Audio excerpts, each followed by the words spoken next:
Hello, we are back once more with Genshin Impact.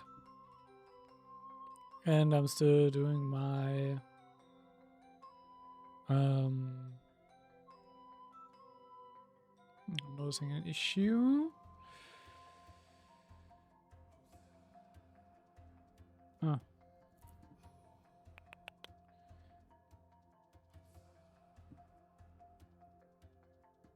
Okay.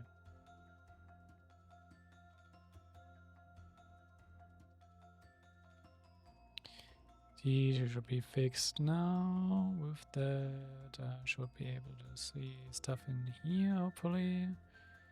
Yep. Good. Okay. Little technical difficulties. Yeah, we're back with Genshin. I'm still catching up, but I also want to show a bit of progress I did on my end. As you can already see, I have caught up with at least a few world quests. Starting with Junior Whale.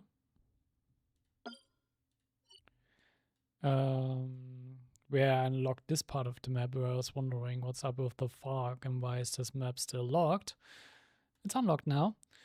Same for this region with the Remurian world quest. I've done that part. Like I said before, I'm not doing them on stream. Since they're not voiced, I wanna go through them quick. I'm like faster when I just skim through the text. I'm just doing them for myself to get a bit more of the lore, but yeah.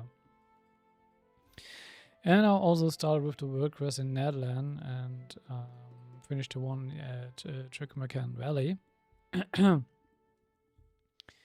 So yeah, I'm making progress a little bit. And also made progress in building characters because I caught up Farina on talent levels a bit and such. So yeah. Can't build Corobina yet because all of the stuff is locked to Notgrai. So that's a thing. And it happens. Anyway, we are still not done yet with the normal character quests we have open though. And I wanna continue those for now. Or like finish these two up first. I'm gonna save Morika for the tribal quest, which I'm gonna do also. Yeah. Sometime. But for today, we will be doing Escoffier, which is part of Fontaine. Yeah, it is.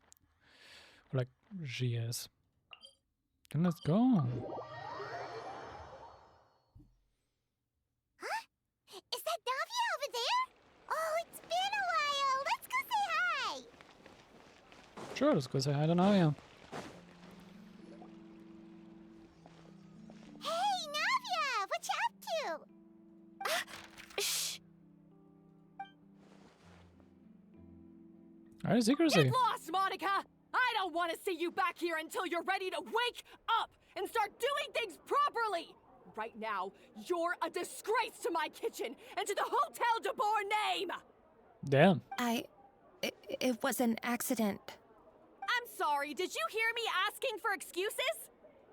No, I'll do better, I promise.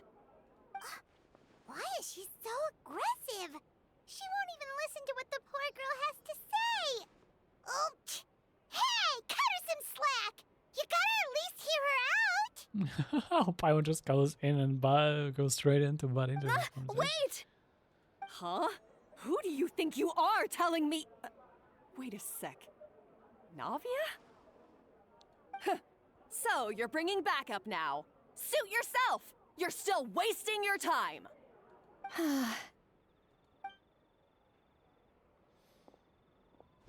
Savannah, is this how you always treat your staff? My Apparently. staff is right. I'm the one in charge here now. And last time I checked, the Hotel de Boer doesn't take orders from the Spina di Rosula. Of course. How you run your kitchen is none of our business. But when a member of your staff is so overworked he becomes gravely ill, that most definitely is our business. We're going to stand up for him, whether you like it or not. Overworked? I've said it before and I'll say it again. If Fermon can't handle the job, then tough luck. There are plenty of other capable people I can hire instead. But Philmont can do the job, he just... Monica, back inside, now! Huh? But you said I shouldn't come back until... Just do as you're told, and not another word out of you. Come on, we have work to do. Damn, this goes all over the place. Wow, what a horrible person! Mm-hmm. Sorry. Looks like I've dragged you into some drama again. So, who was Her that? name is Savannah. She's the new head chef at Hotel de Boer. She's new, okay. Ever since she took the job, she's been enforcing a brutal work regime and putting a huge amount of pressure on her staff. One guy was so overworked, he collapsed from illness. He's been bedridden for days, and he can barely even talk properly. I'm sorry. I'm sorry. It's all my fault. I don't deserve to be a chef. At his family's request, the Spina di Rosula is trying to mediate on his behalf. We're not exactly making a ton of progress, as you saw. Savannah is adamant that Vermont's exhaustion and illness have nothing to do with her or how she's been running her kitchen. She's refusing to have any kind of meaningful dialogue with us. She's kind of refusing to listen to anyone at all, it feels like. Our next thought was to talk to the other chefs at the restaurant and get a better idea of their working conditions. But with Savannah watching them like a hawk, no one has been willing to open up. And that's why I'm here, doing it the old-fashioned way. Camping out, watching, and waiting for an opportunity. So you were waiting for Savannah to leave, and then you were going to approach Monica? Oh, shoot! It all makes sense now. Sorry. Paimon should have thunk before she spoke. Did Paimon ruin everything? Is it a pro-English word for that, funk?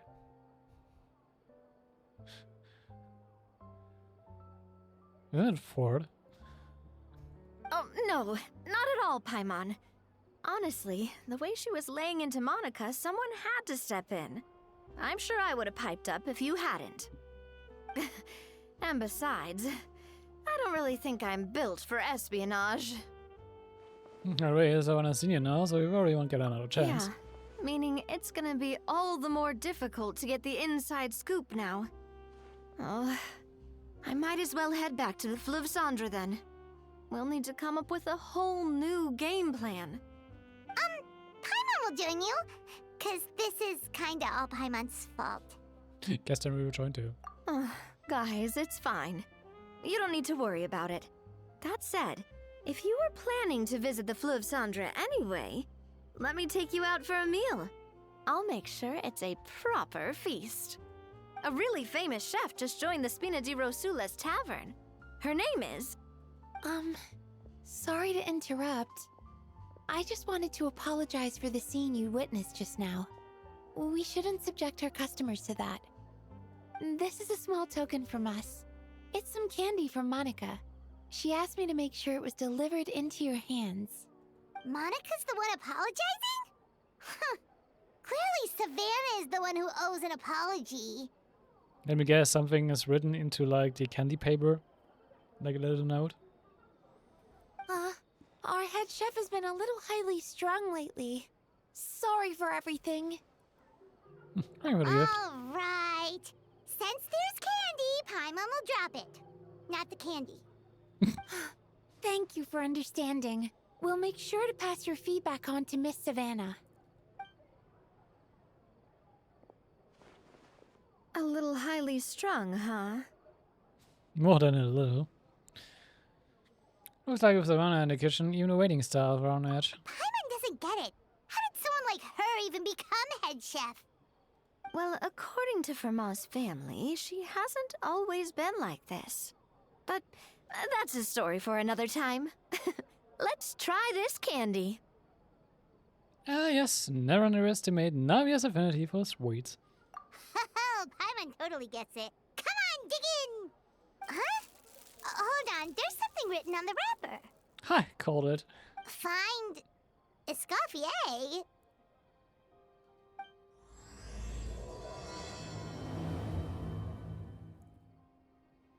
Escoffier? Could this mean... Huh? You know that name, Navia? Yeah. Let's stick to the plan and go back to the Fleuve Cendre for now. That's where we'll find Escoffier anyway. Alright.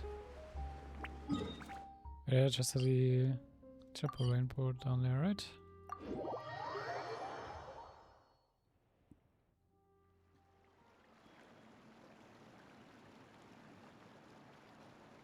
So, who is this Escoffier anyway? Well, for starters, she used to be the head chef at the Hotel de Bourg, before Savannah. She recreated the legendary Gâteau de Bourg and restored the restaurant back to its former glory. Safe to say, she's the most renowned head chef in the Hotel de Bourg's history, after the culinary genius Modeste himself. Gâteau de Bourg. That's the super exclusive cake that they only sell a few slices a day, right? Wow. Why the heck would she let Savannah take her place? Good question. Well, apparently, the Hotel de Bourg was reported for a safety incident. Someone claims that the kitchen was adding an illegal substance to their menu. I guess that's what Savannah. But none of the chefs had any idea how it could have gotten into the food. In the end, Escoffier decided that as head chef, she should take responsibility. And she was sent to the fortress of Meripede. Damn. The Fortress of Meripede?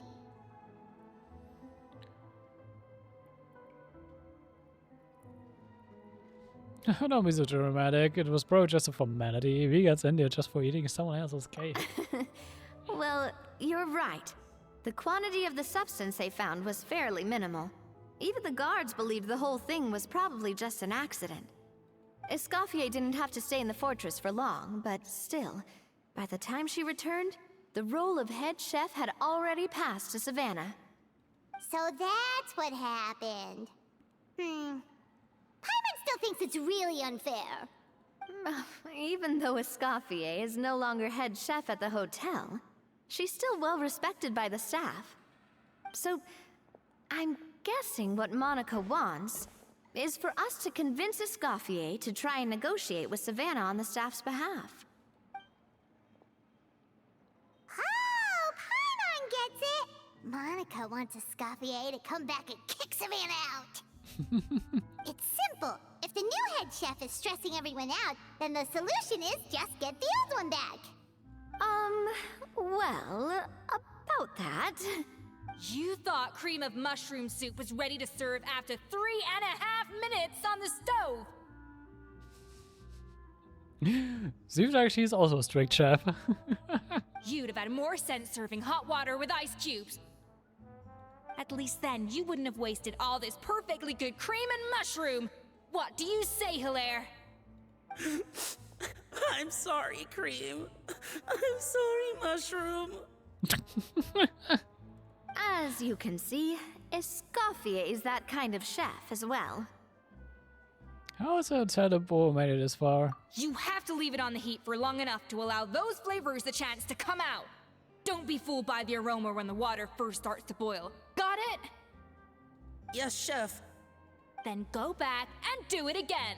The customers are still waiting. Remember where you went wrong and don't repeat the same mistake twice. Yes, Chef.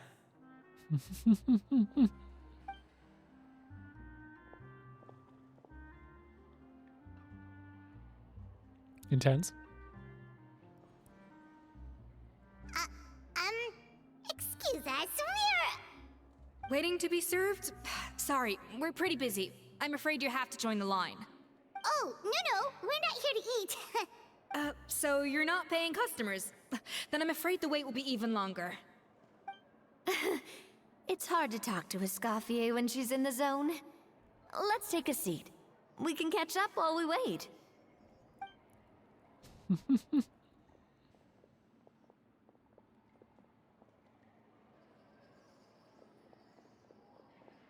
Hey, they didn't even finish their food before leaving. Looks like the rush hour is finally over. Is it always this busy here? These days, yes. I'd say business has tripled since Escoffier joined as temporary head chef. She didn't want to go back to Hotel de Bois? Well, in her words, the Hotel de Bois doesn't need her anymore. It doesn't look like she's got any plans to go back. I guess I'll be heading off then. Wait, take these home with you. We can't serve them now, and there's no sense in letting them go to waste. Oh, thank you, Chef. For what? Like I said, I just don't want them going to waste. Oh, and tell Fiamma to get well soon, so you're not running yourself ragged every single shift. Fiamma. That's the second time we've heard that name. Who is that again? He's the chef that fell ill from stress. Hilaire is his son. And with Mom stuck at home taking care of Dad, he decided to pick up some work to help pay the bills. Escoffier knows their situation, so she's been making some extra food every day for him to take home. Oh, that's sweet. Hey, I heard that, Navia! I've told you before, no one's making extra food. Hilaire is making blunders in the kitchen, and I can't serve his failed dishes, so he might as well take them home. Yeah, failed dishes that just so happen to be nutritionally complete every single time. Gotcha. So, you two must be the world-famous traveler and her companion, Paimon, yes? Is there something I can help you with? Oh, so you know us already. We'll skip the introduction then. We're here to talk about Savannah. Since it's working for you, you must be aware of the situation with Savannah. I certainly am. The Spina's headquarters are right next to the tavern. And I've lost count of the number of times Navi has come to pester me about it. But I don't work for the Hotel de Bois anymore. And being ex-head chef doesn't give me the right to interfere with that business. Besides, I'm the one who persuaded Savannah to take the job in the first place. What?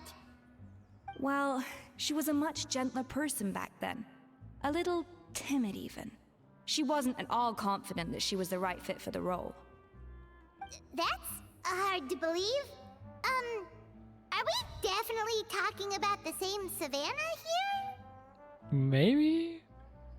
Honestly, I do wonder if she's just emulating me. I mean, I'm not the most pleasant head chef to be around either.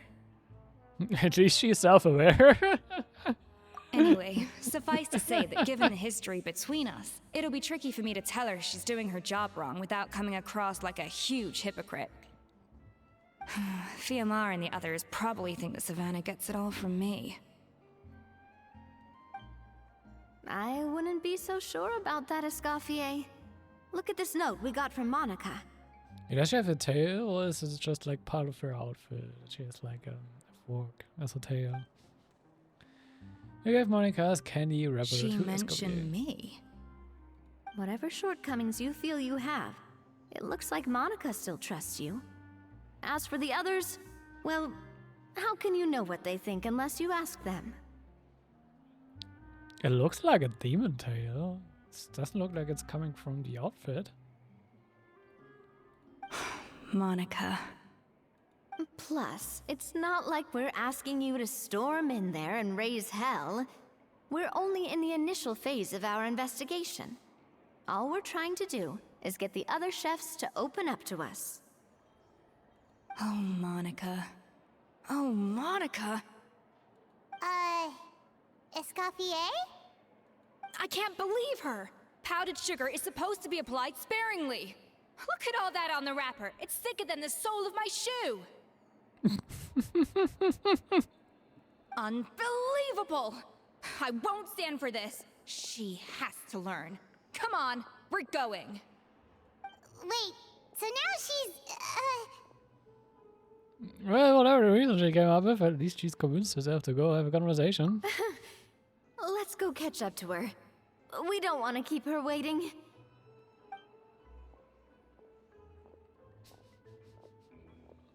She is quite a character. Not gonna lie.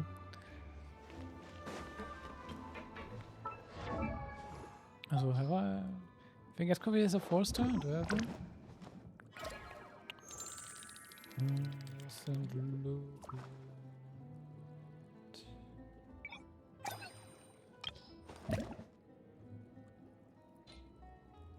Was she even 4-star or 5-star? Carry archive.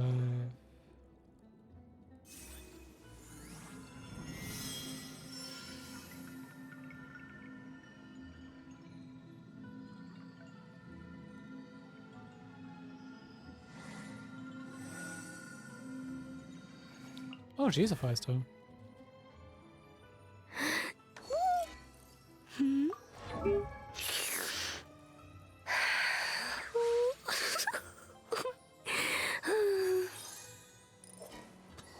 Certainly seems to be more of a tire, to be honest. Okay, nice. What is up with Hexerei? Characters meeting the condition. Okay. Moonsign.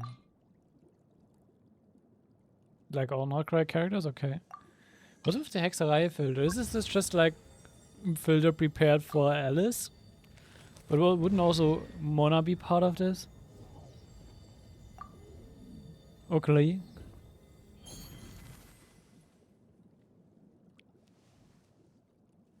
Actually, which characters have I missed?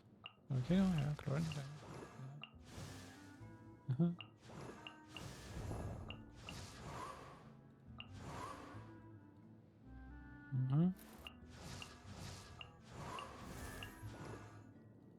She came out after the whole Netland stuff? Okay.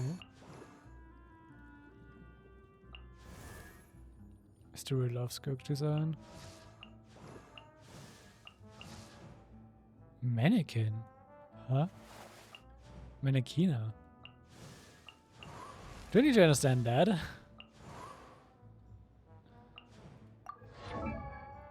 A mannequin gifted to you in Paimon by a witch who uses the pseudonym Octavia. Oh, this will be the Astra Wonderland. Okay. I like Yoda's design.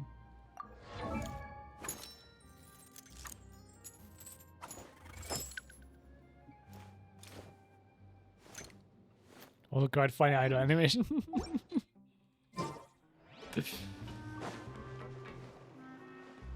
But yeah, actually, like out of the characters which I don't own yet, which I found like would be interested in having, like Molani, Seedlari, Skirk. Yeah, those three. Like I would want to wait to roll for like peoples like these three. And he never, never Yoda because she's a cool design, even though she's just a 4-star.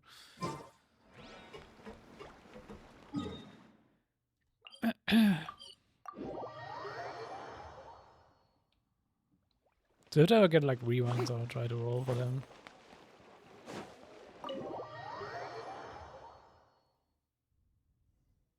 Wait, she I will looks not be like... spending.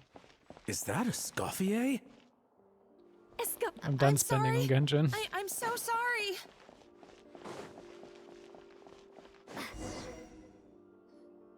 I'm sorry. I'm so sorry. I messed up your order. Oh, I wouldn't go that far. Maybe the taste is a little off, but if you hadn't brought it up, I don't think I would have noticed. But, please, you have to forgive me or Chef is gonna... Okay, I know. I'll kneel before you. What the heck? up, Monica! Can't you see that you're just making your customer feel more awkward? Ah, Escoffier? If you want forgiveness, then do what any self-respecting chef would do.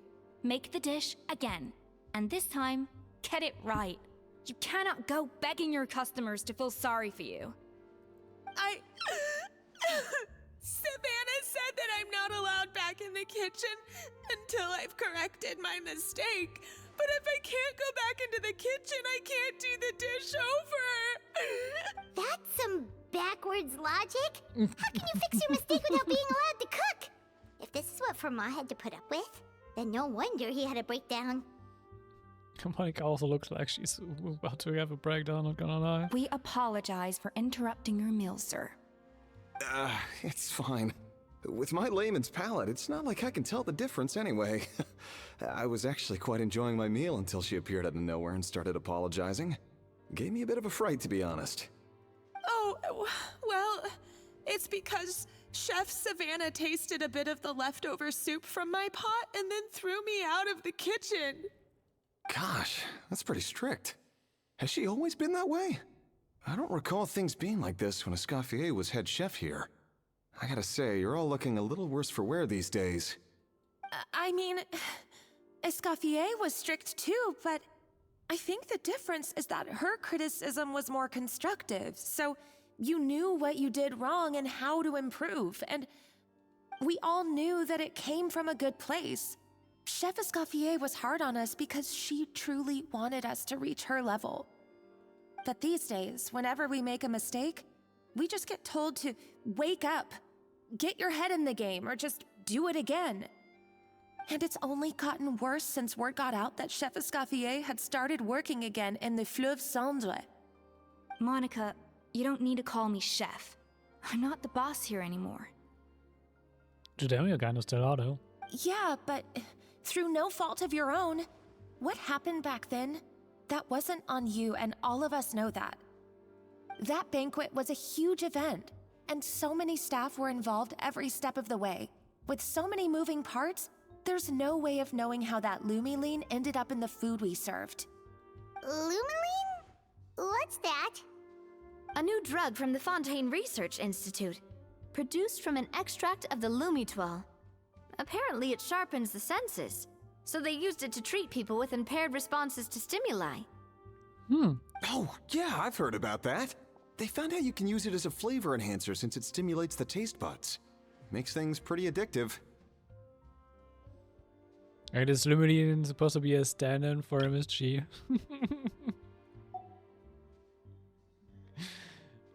Though, like, the stuff about, like, MSG being actually bad for you being kind of, like,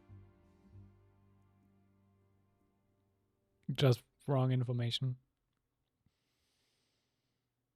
Like, generally bad for you. Anything can be bad if you eat too much of it. Same goes for MSG, but in general terms, it's just as safe to eat as everything else.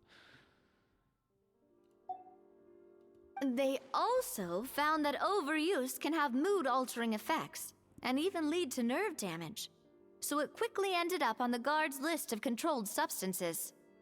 Unfortunately, however, some food products containing the additive had already made it to the market by the time the guards banned it from the restaurant industry.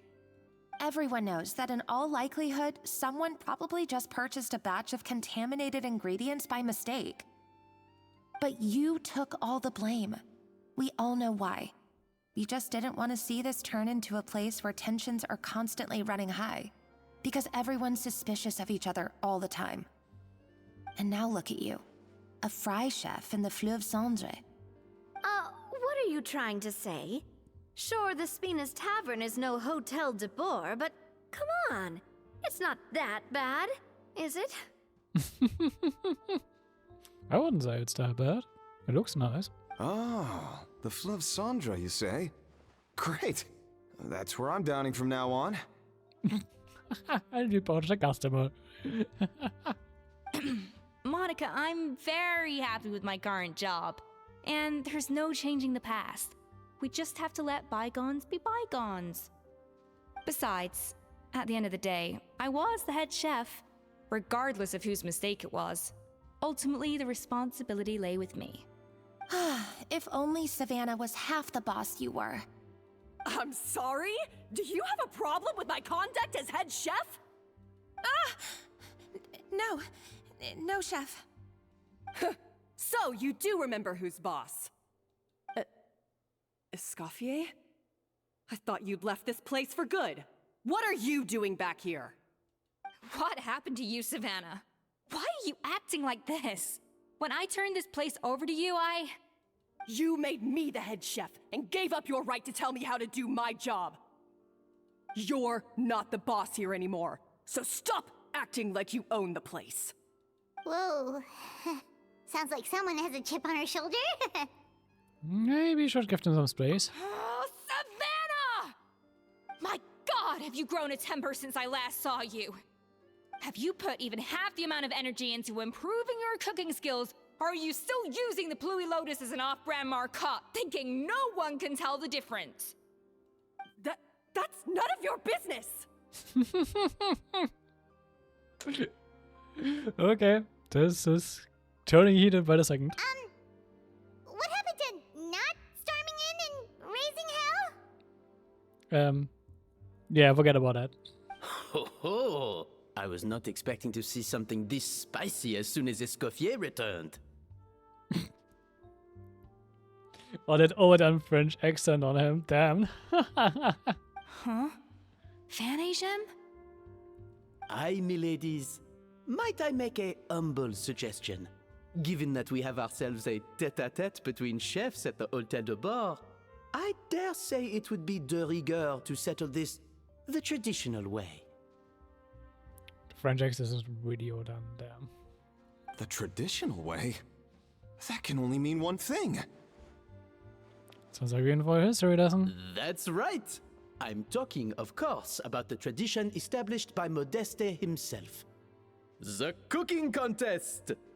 Shokugeki. According to legend, the founders of Hotel de Boer, Modeste and Savelli, used this method to resolve all of their disputes. Everything from petty arguments over next week's menu to disagreements over the strategic direction of the restaurant. The cooking contest would decide who had the final say. Huh. It sounds like they had a lot of free time on their hands. Ah, well, it might sound that way to us. But in fact, the cooking contest played an enormous role in motivating chefs to hone their skills, reaching new heights of excellence in the culinary arts. And indeed, the reintroduction of this institution in recent years has surely been instrumental in transforming the Hôtel de Bord into the top-ranking restaurant in Fontaine. Reintroduction? Someone brought it back? Who? Probably Escoffier. What say you, Escoffier? Surely you of all people won't back down from this challenge. It was you who put the rule in place, after all. What's up? There's your hands up, Paimon. Sure, I reinstated it, but I'm not a chef at Hotel de Boer anymore. Isn't this bending the rules a little? I see no issue as long as both sides agree to the terms. We could simply treat it as an exhibition of sorts. Savannah, any objections? Exhibition. Huh. No. If we're going to battle it out, let's put it all on the line. If I lose, it's up to you what happens to me. I don't want anything to happen to you. But if you lose, you hand over the Codex de Board to me. What? The Codex de Boer? What is that? Only the legendary handbook written by the original head chef Modeste. It contains all his secret recipes, including Gâteau de Boer. She's in for all these sweet recipes, right? It's the greatest treasure in Fontaine's culinary world. And only the present and former head chefs of the Hotel de Boer have the right to read it. Present and former? Wait, but that already includes Savannah, though. What do you want that old thing for? You have your own copy, don't you? Don't take me for a fool. You know perfectly well what I mean. I want your copy, the original version, the one you took with you when you left us. I'm sorry, I must be missing something. You know, there's no difference between the original and the copy, right? They contain the exact same recipes. Stop trying to change the topic. What's wrong, Escoffier? Scared you're gonna lose to me? Or are you scared of me getting my hands on the original codex? Savannah, you may remember that we gave her the original as a parting gift, to thank Escoffier for her years of service. Asking for it back feels a little, Oh, I'm sure it won't be an issue, as long as both sides agree to the terms. Those were your words, weren't they? And as for the contest itself, let's make it a bake-off. Gâteau de boar, per the recipe in the codex. Well, Escoffier, you against me. Are you in or out? You sound surprisingly confident. Alright then, let's see how much you've actually grown. I hope you surprise me, Savannah. I'd hate to find out that all you've learned after this long is how to chew people's heads off. Believe me, I'll show you. Escoffier, are you sure this is a good idea? You accepted her terms a little hastily. Oh, it'll be fine. Let's head back to the Fleuve Cendres so I can get prepping.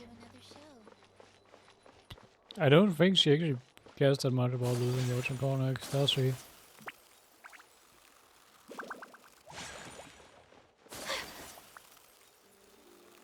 Yeah. We're down to the first zone. I can just use the teleport.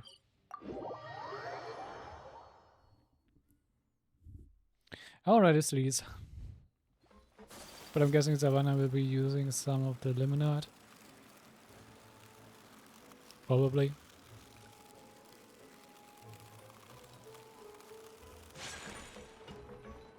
That's my guess for this whole quest. She was the one who put it in, and she will be using it for this. This whole bake-off thing kind of came out of nowhere.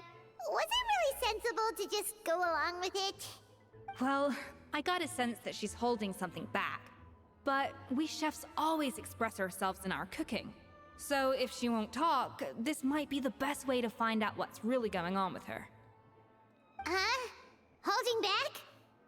Sure didn't sound that way to Paimon.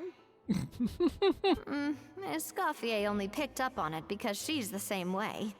Always closed off, never letting you know what she really thinks. That's patently false, at least where your macarons are concerned.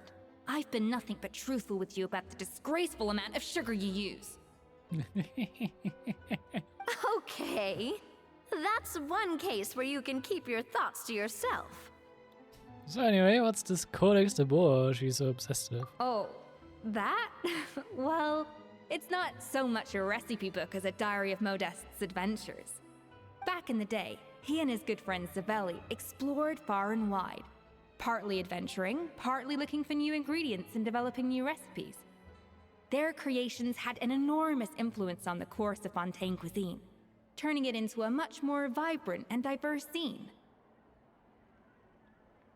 For instance, legend has it that the original Gâteau de Bois was made using a special secret ingredient that Modeste discovered on one of his adventures.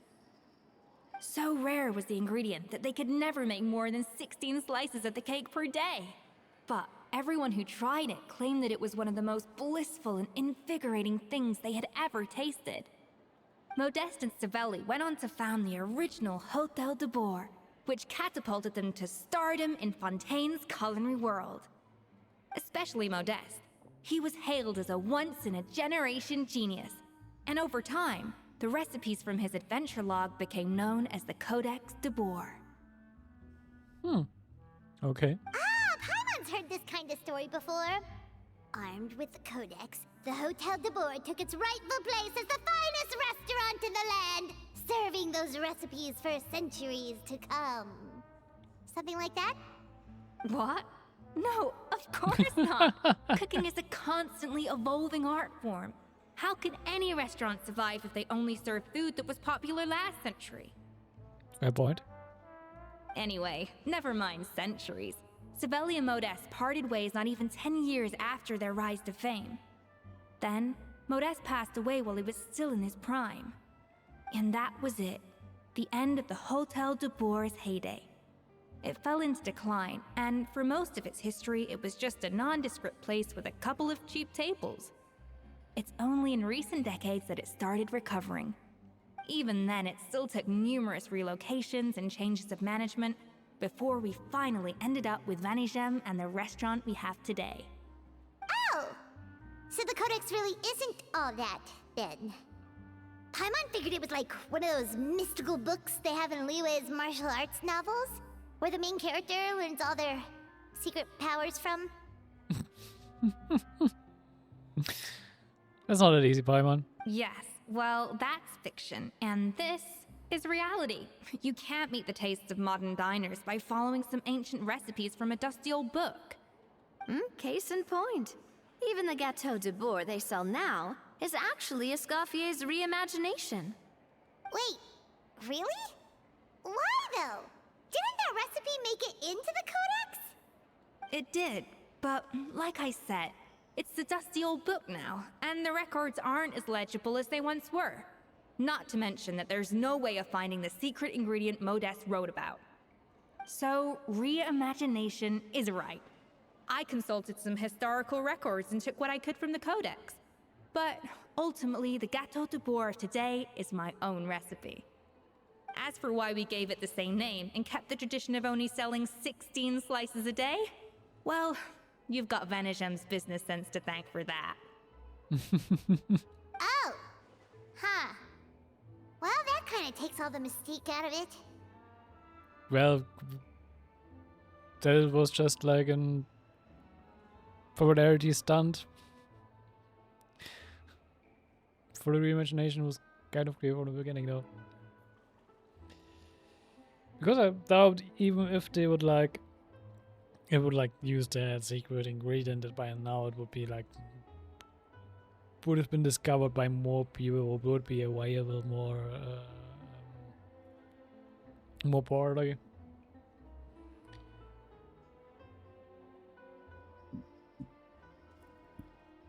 Hey now, it might not be the original Gâteau de Bourg, but it's still the most delicious cake in Fontaine today. And who knows, maybe Escoffier's version is more suited to your palate. Just think, if the original truly was the perfect cake you're imagining it to be, there's no way the recipe would have been lost to history, right? Not to mention that the Hotel de Bourg never would have fallen into a slump. Anyway, before I left my role as head chef, I made a copy of all the recipes from the Codex, including my own improved versions, and turned them over to Savannah. So why is she so interested in the original copy? Could it be a symbolic thing? Like, whoever holds the original Codex de Bourg is the true head chef? Well, it was clearly precious enough to give to Escoffier as a parting gift. Meanwhile, Savannah only got a copy. Maybe from her point of view, it's like management doesn't truly see her as being worthy of the role. I mean, it's kind of interesting why they not just like left Savannah with the original and kept the original for themselves and just gave Escoffier the copy, because that's how it usually would be done. But yeah. You think so? The only thing is, it was her suggestion to gift me the original in the first place. Well, a joint decision by her and Vanigem. But still. What? Huh. Guess she's had a major change of heart since she became head chef. Yeesh. Who knows? We could speculate forever. Better to just let our Gâteau do the talking. What does that mean exactly? It means besting her in this bake-off, and then getting her to explain herself, even if I have to beat it out of her with a spatula. Kind of want to see her beat it out of her with a spatula now, to be honest. You know, it's words. However much she's changed since we worked together, I believe that she still has her chef's pride. And if she respects the art, she'll respect the outcome of our contest. Well, I'm confident that you and your spatula can get justice for Froment. All you need to do now is win the contest. But that should be a breeze for you. let's not get too ahead of ourselves. Gâteau de bourg is very complicated to make. Usually, it takes 3 chefs working in tandem to cover everything. Damn. Now, if I had to push it, I could probably do the work of 3 chefs myself. But I'd prefer to play it safe if I can find a couple of assistants in time. I mean, you got someone in front of you, I guess. Well, that's easy. The 3 of us are veterans in the kitchen. You just need to pick 2 of us. Well, I have heard the Traveler is an accomplished cook, as well as a warrior. But be warned, I will hold you to exceptionally high standards. Think you're up to the task? Bring it on. Oh, count me in too. I've spent weeks perfecting my macarons after your scathing review. Even if it means competing against the Traveler, so be it. I'll show you what I'm made of. Confident. I like it. Alright, let's start with some elementary mise en place. Show me your knife skills. I've always called it chopping stuff up, not mise en place. But it's basically the same thing, right? Oh, Navia.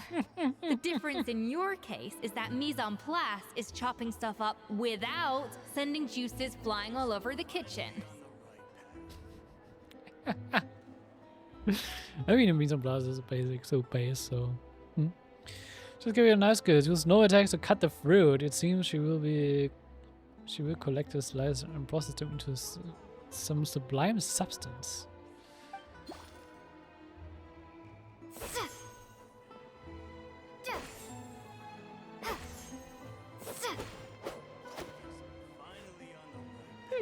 Looks like you found that easier than I expected. Yeah, thankfully it was pretty straightforward in the end. You made it sound like we'd be carving statues out of fruits or something. Well, brace yourself, because the next step is anything but straightforward. I'll be using this cold press to extract flavor compounds from the ingredients. It's a cold press. A kind of special food processor I got the Fontaine Research Institute to make for me. It uses cold temperature extraction to isolate the essence of cooking ingredients, which can then be used to flavor dishes more precisely. But this isn't exactly standard kitchen equipment, so that probably didn't make a whole lot of sense. Let me give you a demonstration instead. Custom-made equipment from the Fontaine Research Institute, huh? That's some pretty high-tech food prep. Paimon's never used anything this weird before. Cool. Not weird. Displaying mastery of the cold press. Tap your element is good to accelerate a cold press progress and use normal text to let it do its work. Seems like the special substance extracted from the plants might come in handy here. Up to the freezer!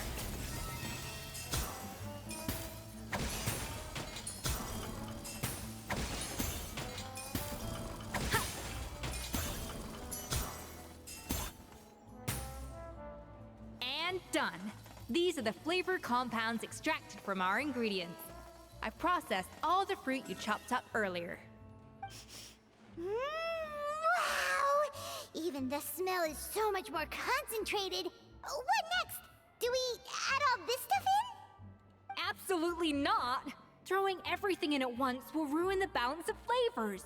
We have to go slowly and carefully to calibrate the exact flavor we want. I'll demonstrate again. Now, watch closely. Slowly and carefully. Not a drop too much, and not a drop too little. Learn Escoffier's feet and master your precision cooking. The flavoring you got from her multifunctional food processor can adjust the flavor profile of the dish. Strike a balance between fruity flavor and floral flavors to adjust that flavor profile and make it a delicious meal. Okay.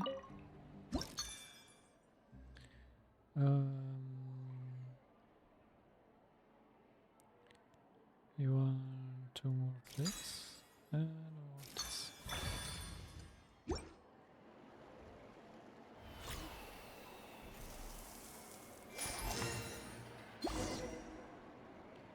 And voila! Now it's your turn. If you scan, everyone completes the flavoring process. Not terrible. Considering this was everyone's first time blending flavor extracts, it could have been worse. But the traveler's work was surprisingly good. Are you sure you've never done this before? You got almost perfect results on your first try. I guess I just really like an adventurous puzzle or like a minigame. Oh, well, they do say adventurers are multi-talented folks. Now I've seen it firsthand. Alright, now for the part I've been looking forward to. I want each of you to cook something from the Hotel de Bois' current menu. I'll judge your submissions and give you a final score. Final score? That's right. The true test of your cooking skills is the finished product. It'll be good practice for the contest itself. Now get to it. Chop chop! Okay. 7 dishes from the Hotel de Bois. What are dishes from the Hotel de Bois?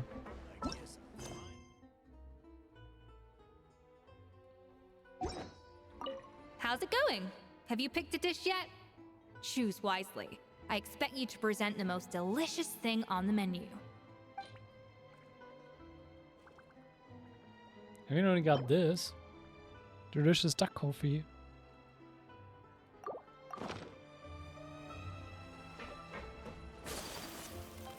This is a thing I have to check, like the Hotel de Bois, and see what they actually have to board. Let's see.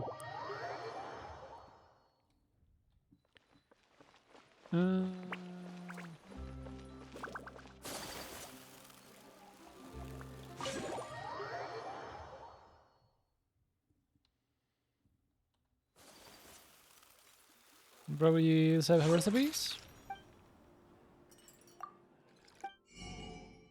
Ah.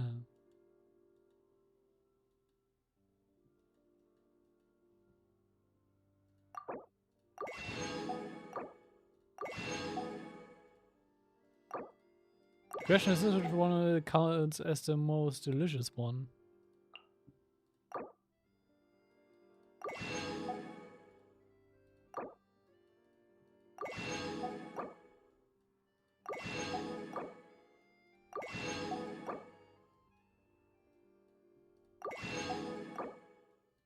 Or just buy everything. Of course, why not?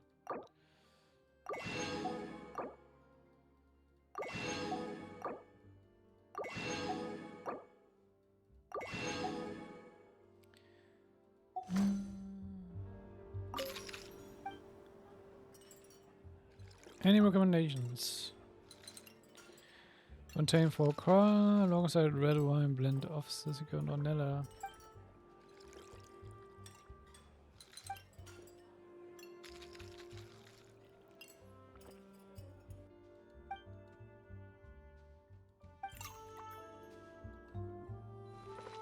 Guessing I was going to do the foie gras.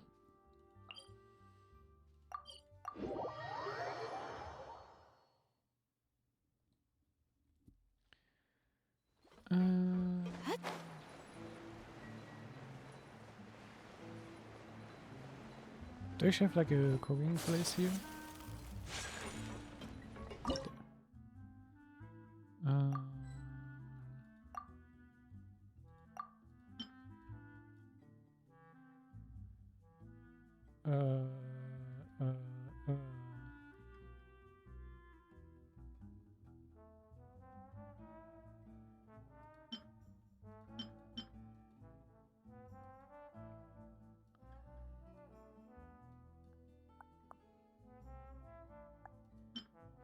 Yeah, Fontaine and foie gras.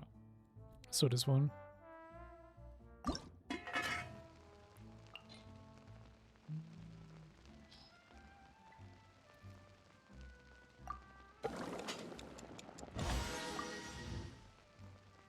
I do have to do a few attempts of perfection, right?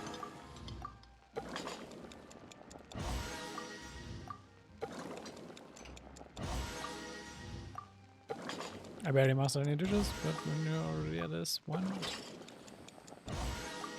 Not like this is actually hard.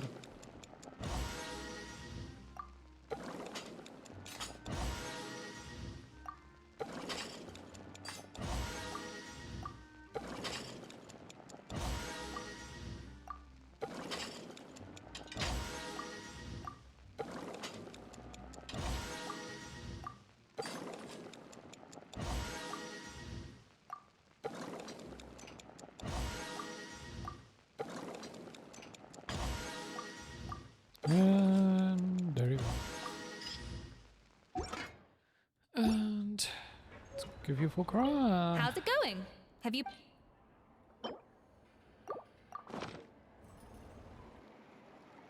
Very face lazy as you presented your finished dish. Look at that! With the grace of a snow-winged goose, as I like to say. Now, let the grating commence.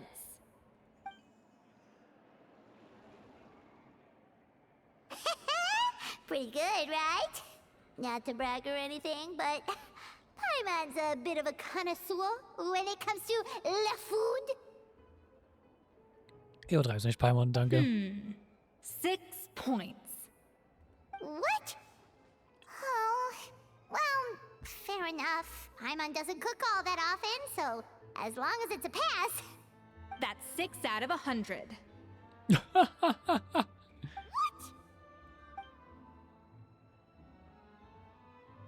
You say you're a connoisseur, but it's quite clear from this dish that you have far more experience consuming food than creating it. That's a fair assessment, yep. By that logic, I suppose you think listening to Lady Farina on repeat every day would make you an opera singer. Aww. The heartbreak emoji. Nice. Me next, me next. Of course you I'll went for the have you macarons. know that this batch of macarons has 2 whole tablespoons less sugar than my previous ones. So you went from 12 tablespoons to 10? Well, it's nice to know you actually measured it out. Because it tastes like you just threw in whatever was left in the jar. 6 points. Aw. Yes, she is a harsh judge. Now to the final dish. So, what do you think? This is our last hope. 8 points. Damn. Darn, that's barely higher than what we got. Not exactly. The color is spot on. Beautiful aroma. Excellent presentation. I have to give this one 8 points out of 10. Maybe even 9 points. How did you pull that off? It's all the practice from cooking for you, Paimon. Don't get me wrong. There's room for improvement. But still, this is clearly the work of an accomplished chef. I can tell that you've put many hours of work into honing your skills in the kitchen. I like it how I was just like covered because Paimon went for the foie gras, messed it up. Now we went for the rainbow macarons. And I was just, no matter what we actually would have cooked probably. That's why I was just covered up because we could have submitted whatever we wanted. I can really taste the grace of the snow-winged goose in this dish. The traveler's journey, with all its trials, tribulations, and setbacks. Not to mention the frustrations of having a picky eater for a partner. Hey, you made that last part up! No way did you taste that!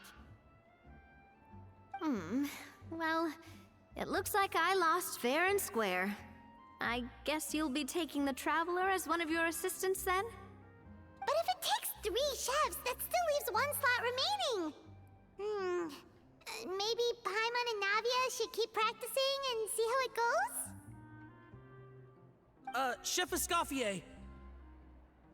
Oh, it's Hilaire! What brings you here? I heard the news about the cooking contest. You're doing Gâteau de Bourg, right? I was just wondering if you needed any help. And you think you're up to the task, do you? And you think you're up to the task, do you? Question no voice. Oh, no, I know I'm not there yet. It's actually my dad who wanted to help. Firma, last I heard, you could barely get out of bed.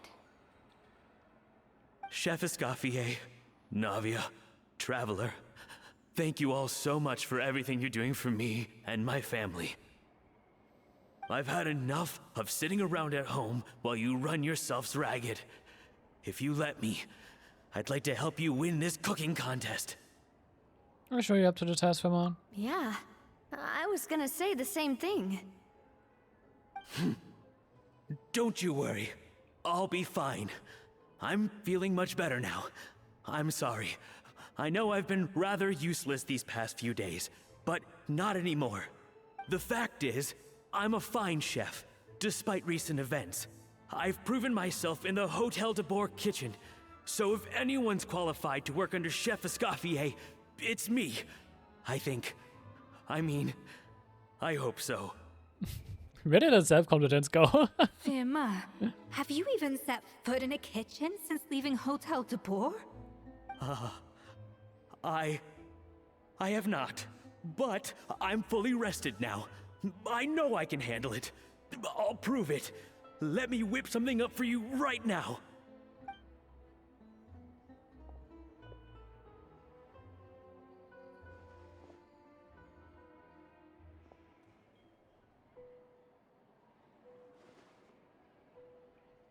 Huh? That's strange. Why are my hands shaking? What do you call this, Firma? Yeah, PTSD. I can't seem to grip my knife. Do it again! Again! I... Hopeless. Get out of my kitchen yesterday.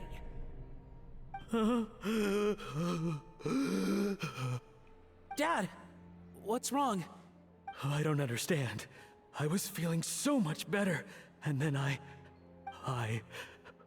Will I never be able to work in a kitchen again? Dad, talk to me. What happened? I think the real issue here is not physical exhaustion, but psychological trauma. Monica, when did you get here? Yeah, I didn't know Zero. Probably because you were all concentrating so hard on your cooking. I didn't want to interrupt your flow.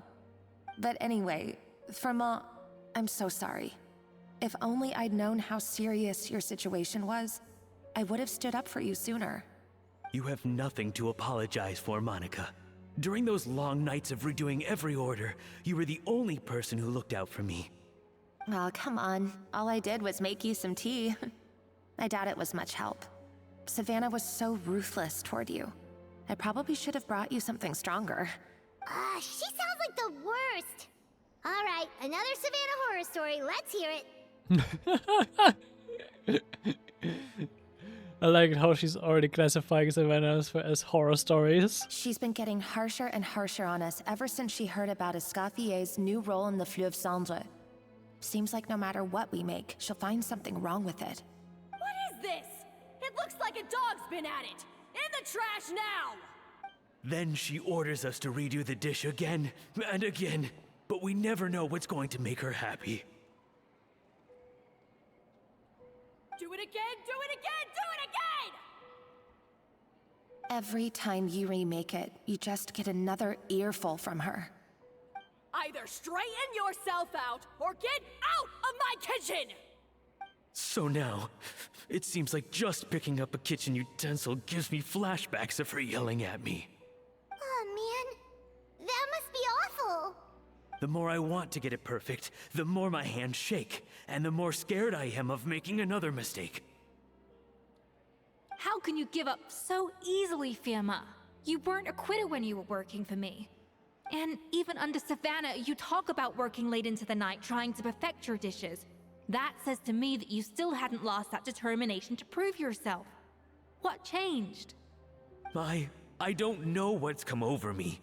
When I think back, I just remember feeling like my heart and my hands were growing heavier and heavier as the shift went on. Each time I had to redo a dish, my heart sank a little further. Maybe Savannah was right. Maybe I am just hopeless at this. Dad. I see. Well, it sounds like there are some deep issues at work here. Ones that won't be resolved by merely seeking compensation. I will win this contest, and after that, I encourage you to approach Savannah and talk this out. But what if you can't find another assistant in time? Clearly, I'm in no state to help out. You think being one person short will ruin my chances?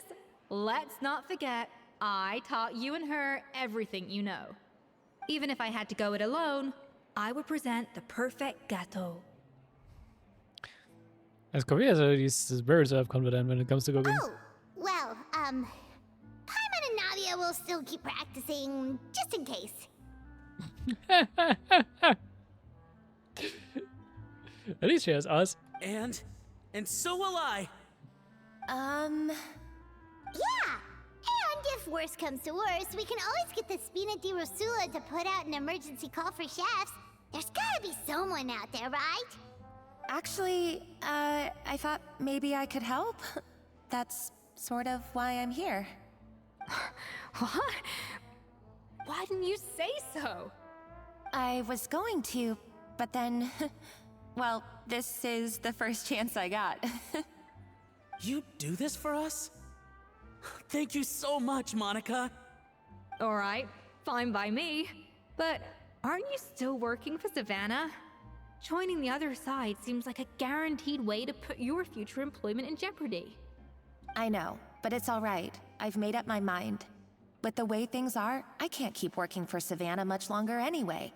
Unless I want to become the next Firma. At least she's aware. I'm done with sucking it up. It's time to try and turn things around. If this cooking contest can get Savannah to see the error of her ways, then I'm sure she'll forgive me for this. I hope you're right. Well, Paimon didn't think we'd be poaching from Savannah's staff to get our third person, but there you go. Anyway, Monica's a professional chef, so nothing could possibly go wrong now. Don't jinx it.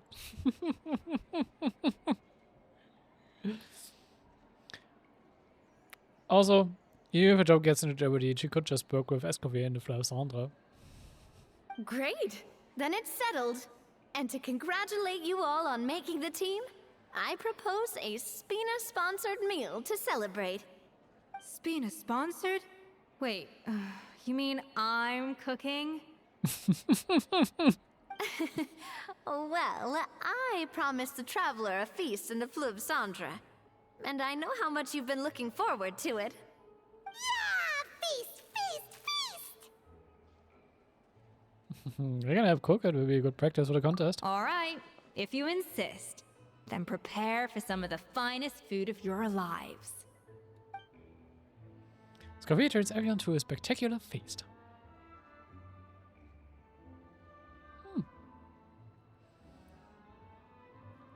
We got it for Kragan. We got... Okay, chicken. The stuff does look good, actually. Escoffier opted for a huge variety of dishes. Thankfully, both of us are skilled enough that even though it was our first time working together, we had a great rapport. That's not a bad idea, actually. Wait, hold on. You need to finesse that further. She did plenty of praise and taught me an awful lot too. Time seemed to fly by. That was a dream come true. Paimon never knew Fontanian cuisine could be this good. To be honest, go finally on the yeah, it's back here.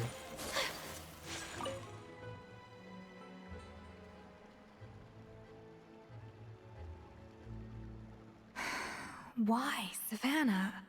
Why? What are you up to? Oh, nothing. I was just flicking through the original Codex de Boer. I wanted to see if there was anything I'm missing. Something I hadn't noticed before. That might explain why Savannah's so desperate to get her hands on it. But I can't find anything. It's just some hastily scribbled recipes in between diary entries from Modeste's adventuring phase. And most of it's not even legible anymore. The copy I gave her not only has all the recipes in full, but even includes my own private tips and notes from years of experience. Surely that's infinitely more useful than this old thing. First worry not about how useful it is and more an issue of a head chef's pride. Yeah, maybe. Still, it's just hard for me to imagine that the Savannah I knew would go to all this effort just to make a point. You two friends? We were. At least I always thought we were. She was a little shy, but meticulous with everything and everyone she dealt with. She made a few mistakes here and there, but she was quick to correct them whenever they were pointed out. And she was always striving to improve as a chef. Those qualities are why I recommended her to replace me as head chef. I never imagined for 1 second that she'd cause Fiamma and the other staff so much grief. It sounds like you feel partly responsible. Well, I mean to an extent, of course. I pushed hard for her to get the role. And the idea that she turned out like this because of me is difficult to come to terms with. I wonder if this is how Modeste felt back when he was writing the Codex. Speaking of Modeste, didn't you have a falling out with someone as well? Yes, with his good friend and co-founder of the Hotel de Bourg, Savelli. The story goes that after Modeste unveiled his Gâteau de Bourg and was hailed as a culinary genius, he was admired and adored by all. But his newfound fame slowly drove him and Savelli apart. Unlike Modeste, whose every new creation was an instant hit, Savelli seemed to face setbacks at every turn. Doors that would swing wide open for Modeste would shut in Savelli's face. And with Modeste being whisked off to all manner of functions by his celebrity friends, he had less and less time to discuss the culinary arts with Savelli. People started gossiping about Savelli, and their relationship between the two gradually soured. So what happened to them ultimately? Everything came to an abrupt end when Modeste, still in the prime of his life and still hailed as a genius, suddenly died from an acute illness. And that was it. They neither had a decisive split, nor got the chance to properly reconcile. Their story just came to an end. As it happens when someone dies. One rumor had it that Savelli actually killed Modeste out of jealousy, even as the latter was hoping to make amends. So true. Unlikely. It's a popular theory, but there's no real basis for it. At least there are no records of Savelli ever being convicted of a crime. Still, beyond a point, there's no way of knowing what truly happened in the past. All we can do is try to make sure the present doesn't quite go as badly. And that's why I have to win this contest tomorrow. Then get the truth about everything that's been going on, even if it means cracking her open like a nut.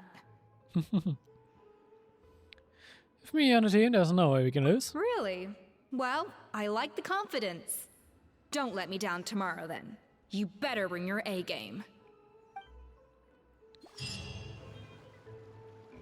Alright. Then we gotta wait. I like it how this commit just disappeared in front of me.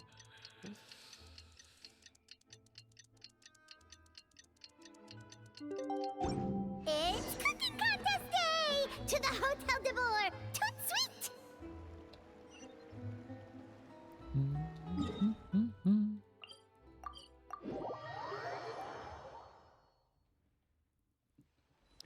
Hello. Did you hear the news? Escoffier's coming back for a cooking contest. Yep, we heard. We're actually part of it. Mesdames et messieurs, welcome one and all to the Hotel de Bourg and to this most exciting of cooking contests. Savannah, I've brought the original copy of the Codex you asked for. Monica? In the interests of fairness, this contest will be conducted in a double-blind format. Once the dishes are complete, they will be sent to the back of the kitchen where they'll each receive a label. The labels will be placed out of sight underneath the plates, only to be revealed after the judges have sampled them and reached a final verdict. This is to ensure that no one will know which dish is made by which contestant. As one of the judges, I promise to be fair and impartial. When my meal got interrupted yesterday, I never thought this is how they'd make it up to me. Getting a seat on the judging panel is a pretty sweet deal. Good for you. Both contestants have taken their positions. Then, without further ado, let the Hôtel de Bord cooking contest commence!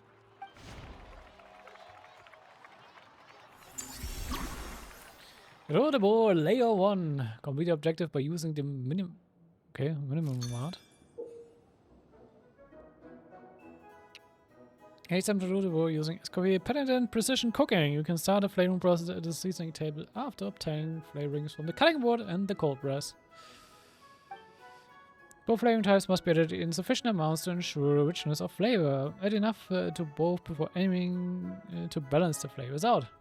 And this dish is a wrap. Monica, Traveler, it's go time. Let's do this. Alphonse, Gaspar, get to work! Do not disappoint me.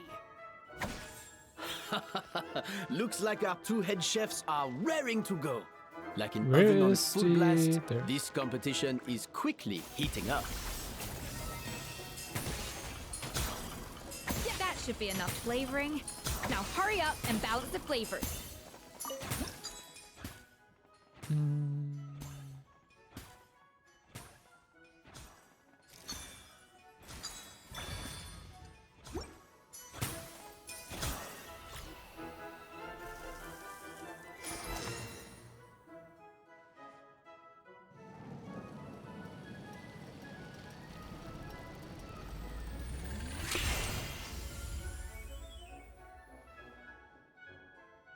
Come on, Escoffier! Come on, Traveler!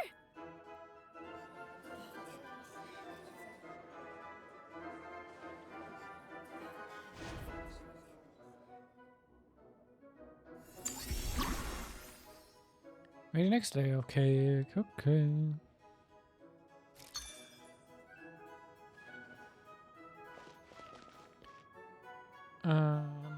A flavoring achieved balance of flavors. 2 servings of fruity and 1 of floral. Okay. That dude for.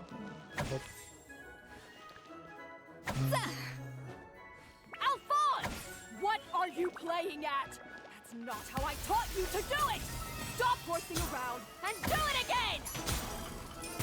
Yes, chef! Oh, tension in the ranks on Team Savannah. With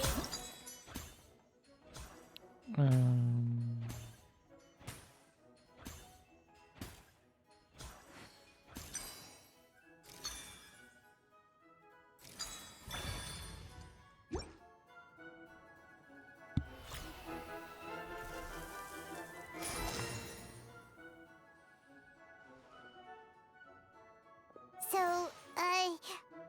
what do you think?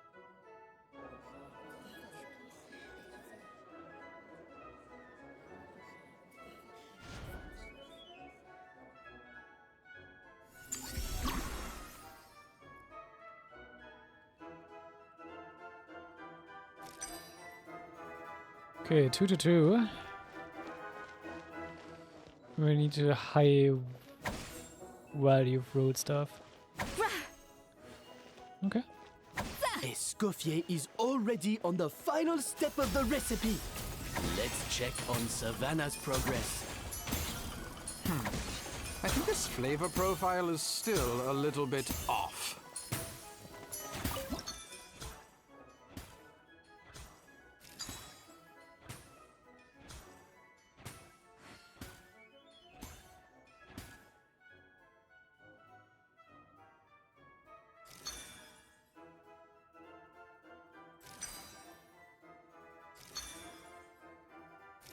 There we go.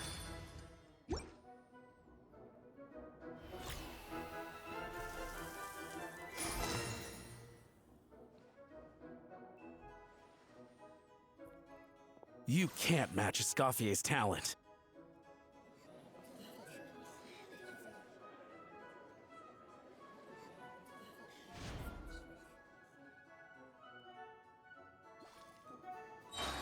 I present to you Gâteau de Bourg. The pinnacle of excellence! Wait, you're using a burst to finish it off? Nice.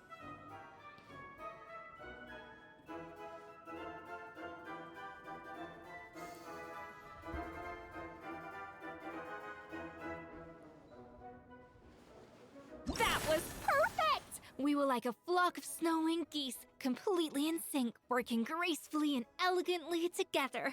Great work, team.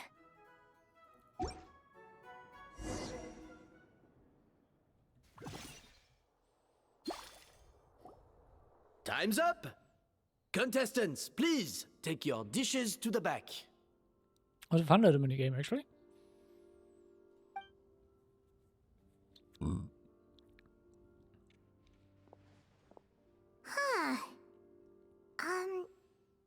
That guy was right. You really can't tell whose is whose just by looking at them. We both made the same dish after all. For all her flaws, Savannah's a talented chef who earned my recommendation for good reason. She wouldn't screw up something as elementary as the cake's appearance. Whoa! This is really rather good. Wonderfully soft and fluffy. Beautifully sweet. This is a masterclass in how to make gâteau de bois. I would give this one at least 9.9 out of 10. Only because there's something about the flavor of the base. It's just a little different from the recipe I'm used to. Huh? Really? I couldn't tell. All right, on to gâteau number 2. I haven't had a single bite and already this aroma is a delight to the senses. I have a feeling that this gâteau will be a gâteau for the ages. How exciting! I'm gonna dig in.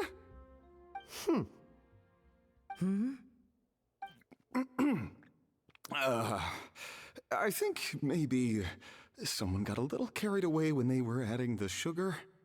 Not just the sugar, it's the flavors too. This is all over the place. Who made this?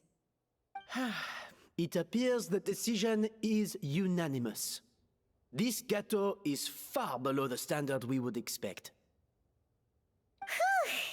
And Paimon thought this might actually be close. Turns out she can't bake to save her life.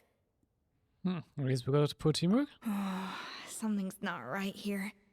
Savannah may not be perfect, but no way is she this sloppy. Oh, I know what's going on. I know what's going on.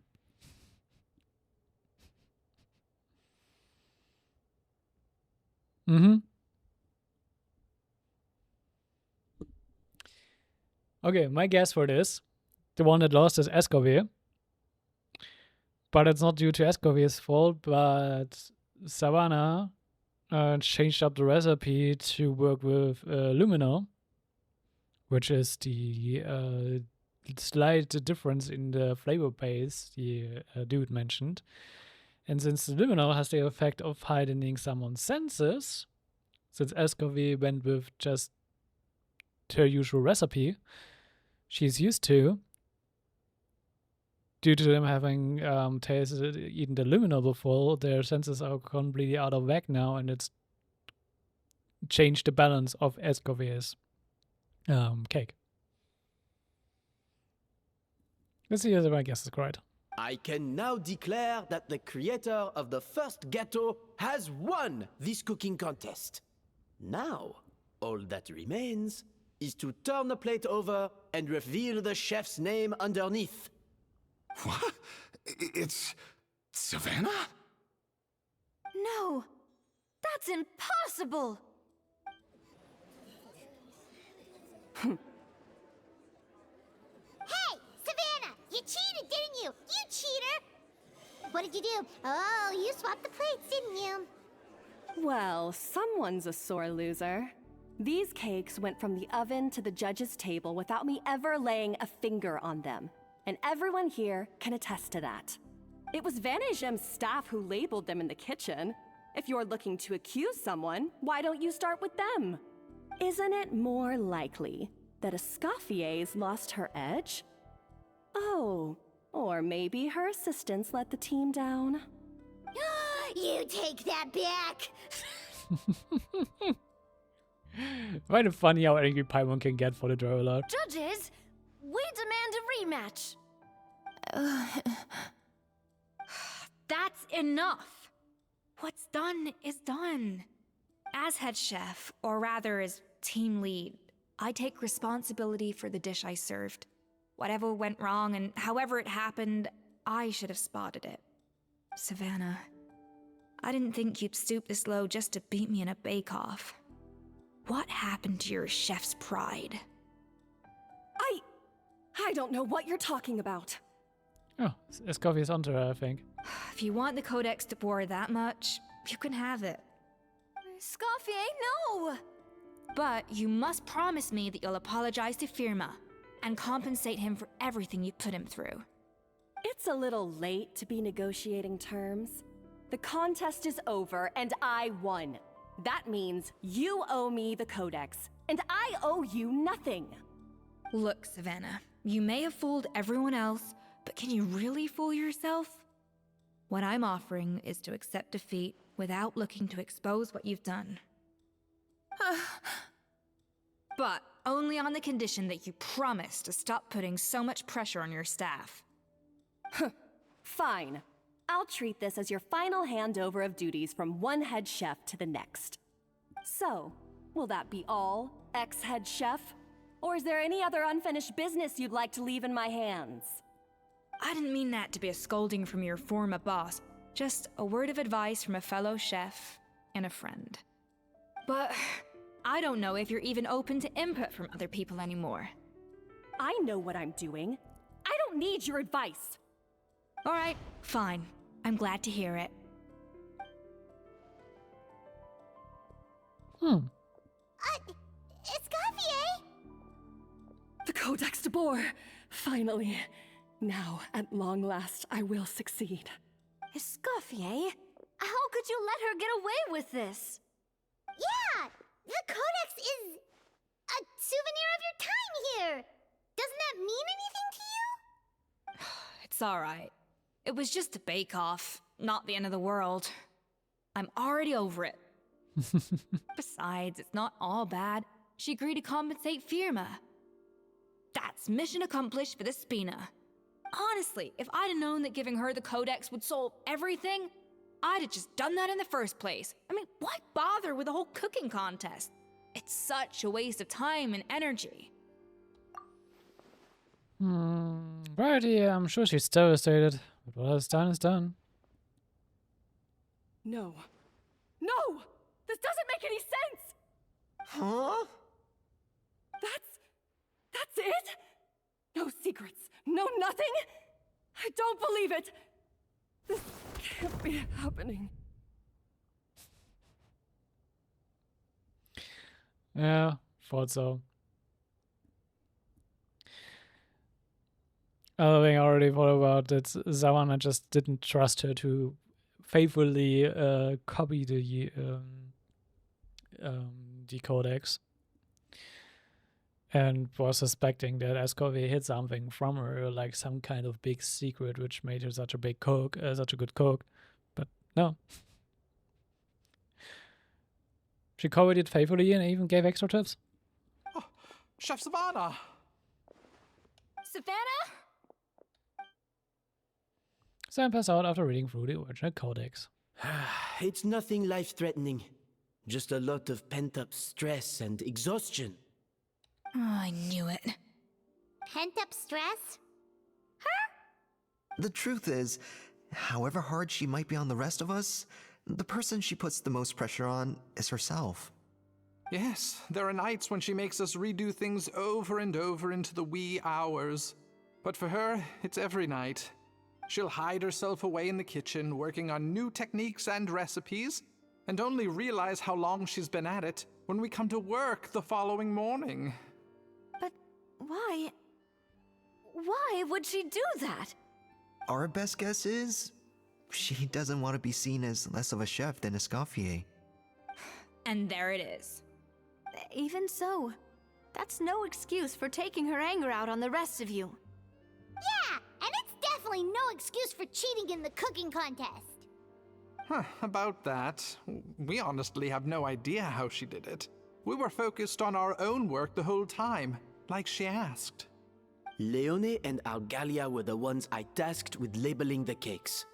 I've already spoken to them both. they're at a loss to explain it too.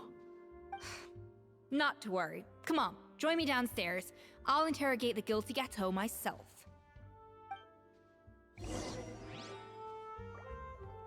Go and interrogate the cake. That's a nice quest objective. Let's interrogate a cake, but I know what she's going after. Well, how is it? Have you figured out what it was? Oh, this is aggravated assault on my palate. I'd rather eat wet cement than this. Is it really that bad? I made sure to taste test it before it was served. Oh, relax. This isn't your cake. Savannah never switched the plates. The offending flavors are coming from in between the icing and the cake base, which means someone tampered with it while it was being made. Or in other words, we have a traitor in our midst. Oh. I'm sorry. I was forced into it. Okay, my guess was wrong, actually. It was Chef Savannah. She said if I didn't cooperate, she would... Calm down, Monica. I've already accepted defeat. And if I wanted retribution, I would have brought this up when the results were announced. Whatever's going on with you, just spill the beans. There's no need to hide it. I was the one who caused the food safety incident that one time. Food safety? Wait, Eliminating you mean them, the also, Lumeline incident?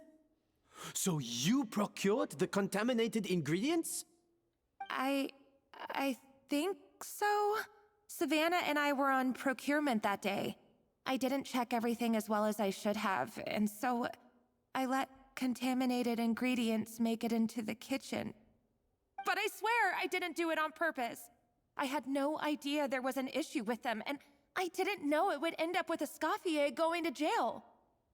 But the last thing I expected was for Savannah to use it as leverage to blackmail me with...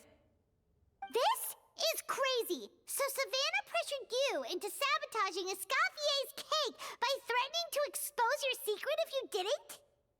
I know, it's terrible. I'm so sorry. I was so scared.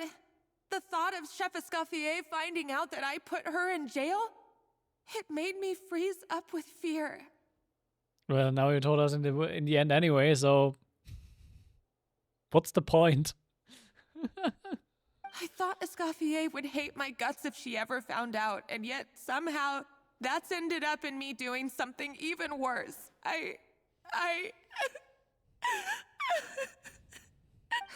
Seriously? All this fuss over a little slip-up? Huh? Firstly, it's not like I got a life sentence. I did my stint at the fortress, and now I'm out. And secondly, I had my own reasons for leaving the Hotel de Boer. This wasn't the only factor. So, you don't need to feel ashamed or frightened or anything like that. Any more than you need to add butter when you're pan-searing foie gras. You mean... you forgive me? Oh, well, I'm not saying you don't have to take responsibility for your mistakes. You should tell Vanagem to mark down your performance for the past few months. Then do some digging and find out exactly where those contaminated ingredients came from. Sure, you've made mistakes, but now's the time to fix them. Understood? Understood. Good. Now, back to Savannah. What about the original codex would compel her to resort to blackmail? I have my suspicions. Not that I've got any proof to back them up, though. Ugh. What happened to me? I've overheard some customers murmuring about how the Hotel de Boer hasn't been the same since Escoffier left. They think our menu doesn't taste like it used to, especially our signature items. Now that you mention it, I noticed it during the contest too. I couldn't put my finger on it, but the flavor seems subtly different from how it used to be. But the difference was so small, I'm sure no one would notice it besides our most loyal customers and true dessert connoisseurs. Still, as head chef, it's easy to see why Savannah would get so hung up on it. So many times I've seen her make the cake base over and over again, late into the night, determined to match Escoffier's version. But something's always slightly off every time. Yeah, I've noticed that too. Never really gave it much thought, though.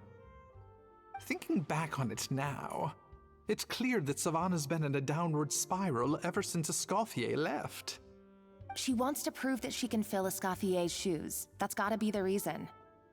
But after countless setbacks, she's getting more and more unhinged.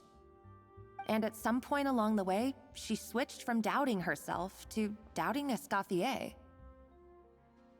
Doubting Escoffier? For what? She got a codex from Escoffier, what's the fake? Yeah, it would explain why she was bent on getting the original at any cost. She must have thought Escoffier purposely omitted key details from her recipes when she copied them out. Also, she could retain her place as the #1 chef in Fontaine, the only one privy to all the secrets of the trade. Oh, for goodness sake. What a stupid idea. Of course. Then she finally got the codex only to discover that the secret recipes she's been pining for don't exist at all. Seeing how utterly wrong she was must have been a real shock to the system. It probably brought up everything at once. It overwhelmed her, and she passed out. There's still one thing that doesn't make sense, though. If Savannah had the real recipe all along, how come it tasted different? She might not be on the same level as Escoffier, but surely after like 50 attempts, she'd get it right one of those times. You'd think so, but geniuses like Escoffier are in a league of their own.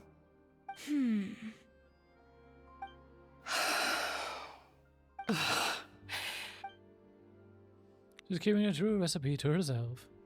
New head chef, you say? What's her name? I don't think I've heard of her before. I wonder, can the Hotel de Boer keep its edge without Escoffier at the helm? This tastes different from last time. Is it undercooked or something?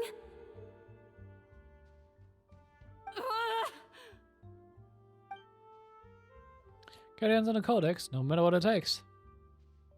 Take this. It's a copy of the Codex de Boer. From now on, you will be its keeper.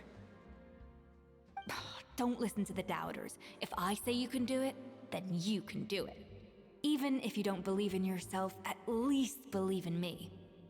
Hey, did you hear me? Once I'm gone, the restaurant is all yours. So you let Limulin into the kitchen. All this time, I've been blaming other people, but maybe I'm the problem. Took you long enough to realize.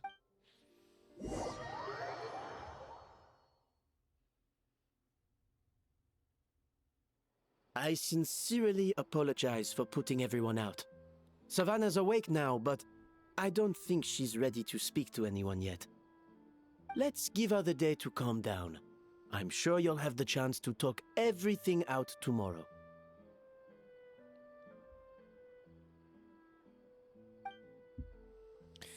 Was that my guess with the Limulin was incorrect? I'll go and update for Ma and his family.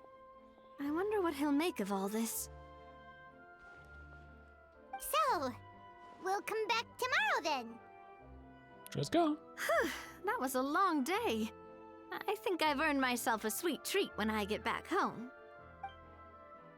Oh, nice! Macarons? Or are you gonna switch it up this time?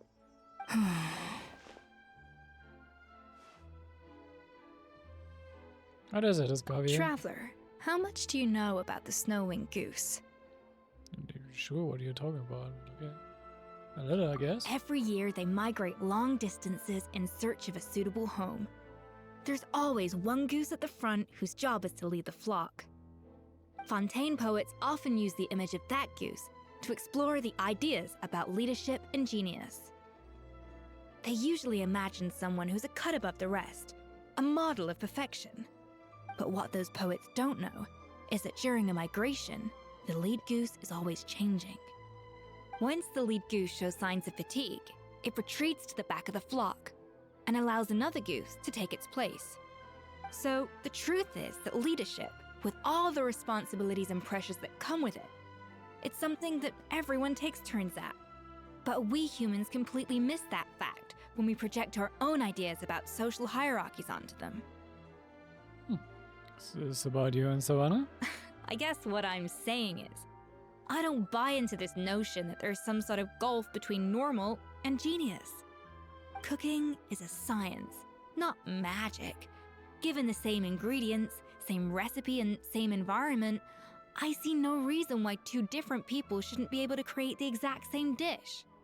Of course, some people have a more sensitive palate than others, and some people are just born bolder or more conscientious.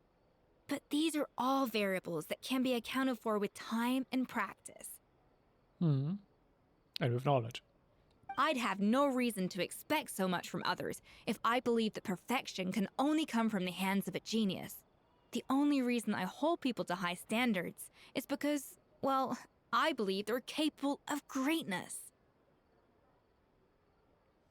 I don't know if you're right, but I think that's a great thing to believe in.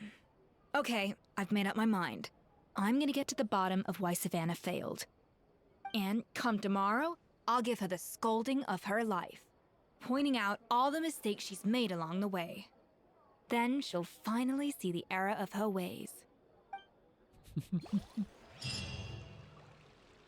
Yeah, no, I see that. Confirm and wait.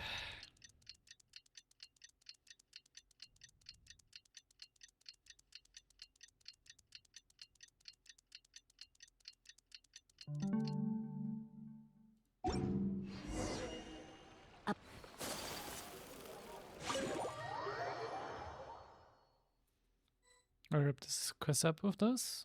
I hope. Why are we here so early? Our meeting with Vanagem isn't for a while. I want to check on Escoffier. Check on her? Why? What happened? That happened.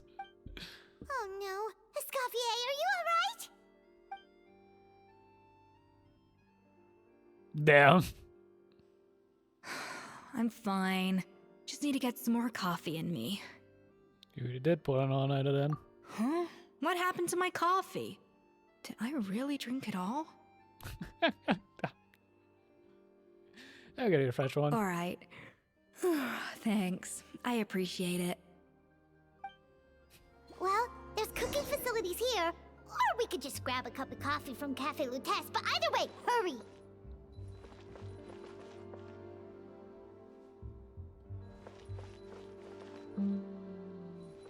I want to submit one on my own.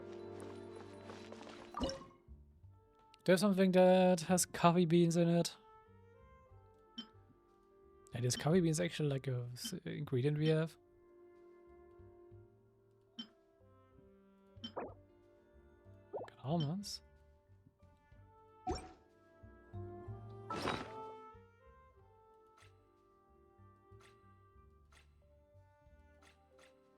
Is coffee bean an actual ingredient?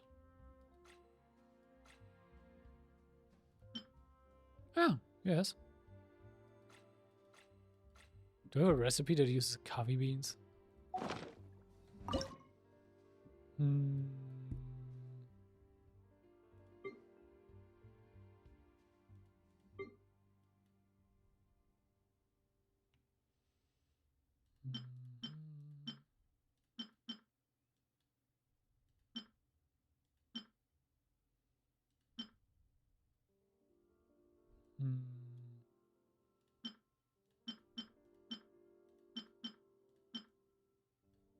Can I just like filter?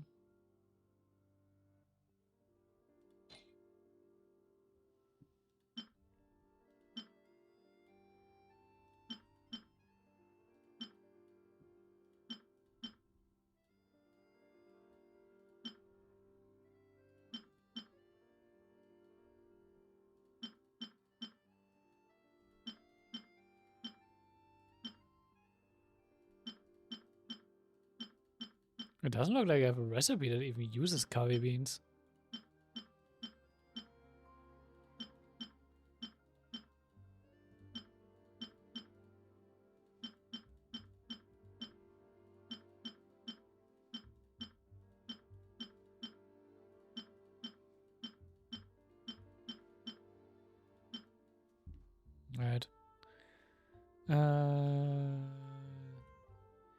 Genshin Impact. Coffee. Coffee supposed to be.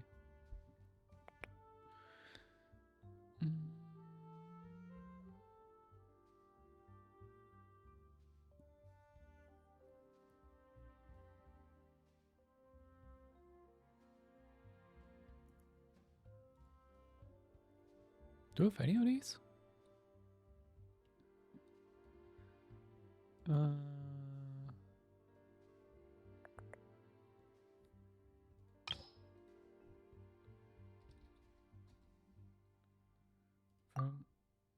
Nope.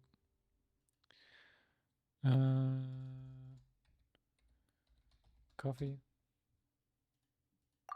Nope. Crisp. Nope.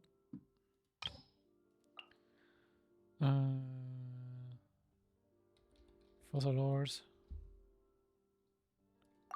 Nope. Feast. Nope. I don't have any of them. Tulumba. Nice.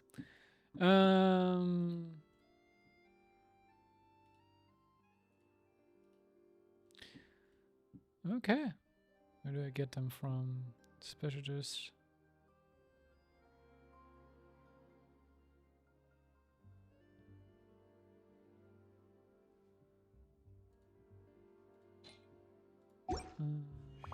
A blade Okay, embraces I its can buy duty, from Cavalitus. as a jeweler cherishes their gems. Cavalitus.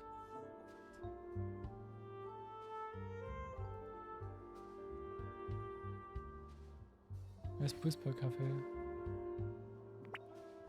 Okay. Let's get some recipes. Yeah.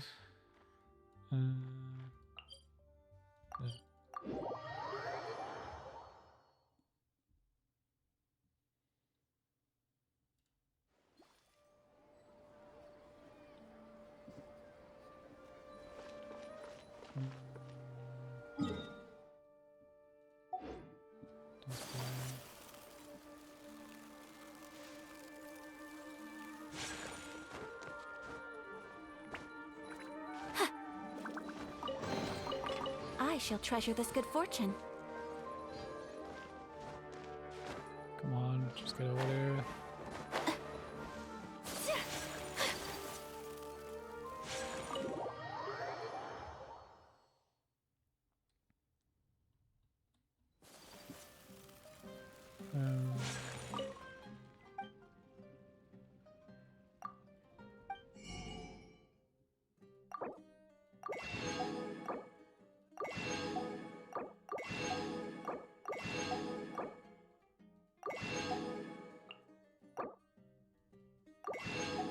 So give me all stock. Then let's head to the other cafe location, which is there.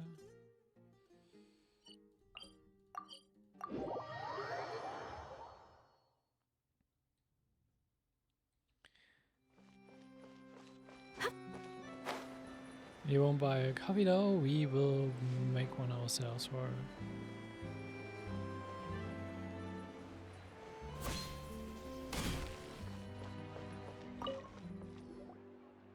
Hello, what can I get for you? Sure thing, we're here to go. Huh? Oh, I see. First cup of the season. Yeah, I get it.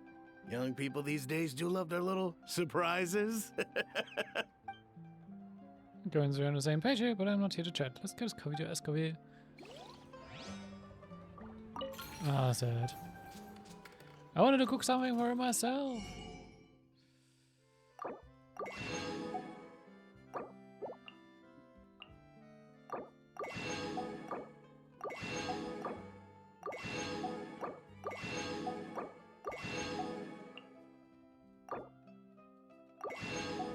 Yep, that happens if we don't have the recipes.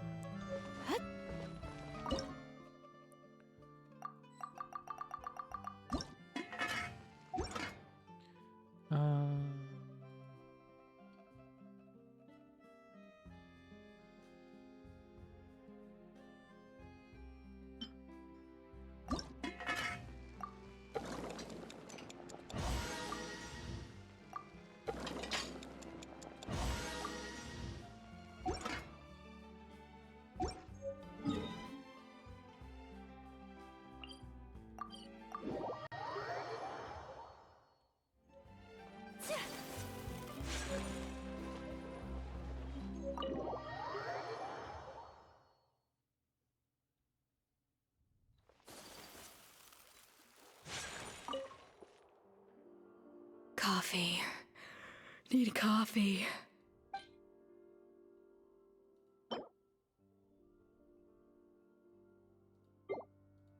Right, I guess it's just coffee. Okay, I'll submit this.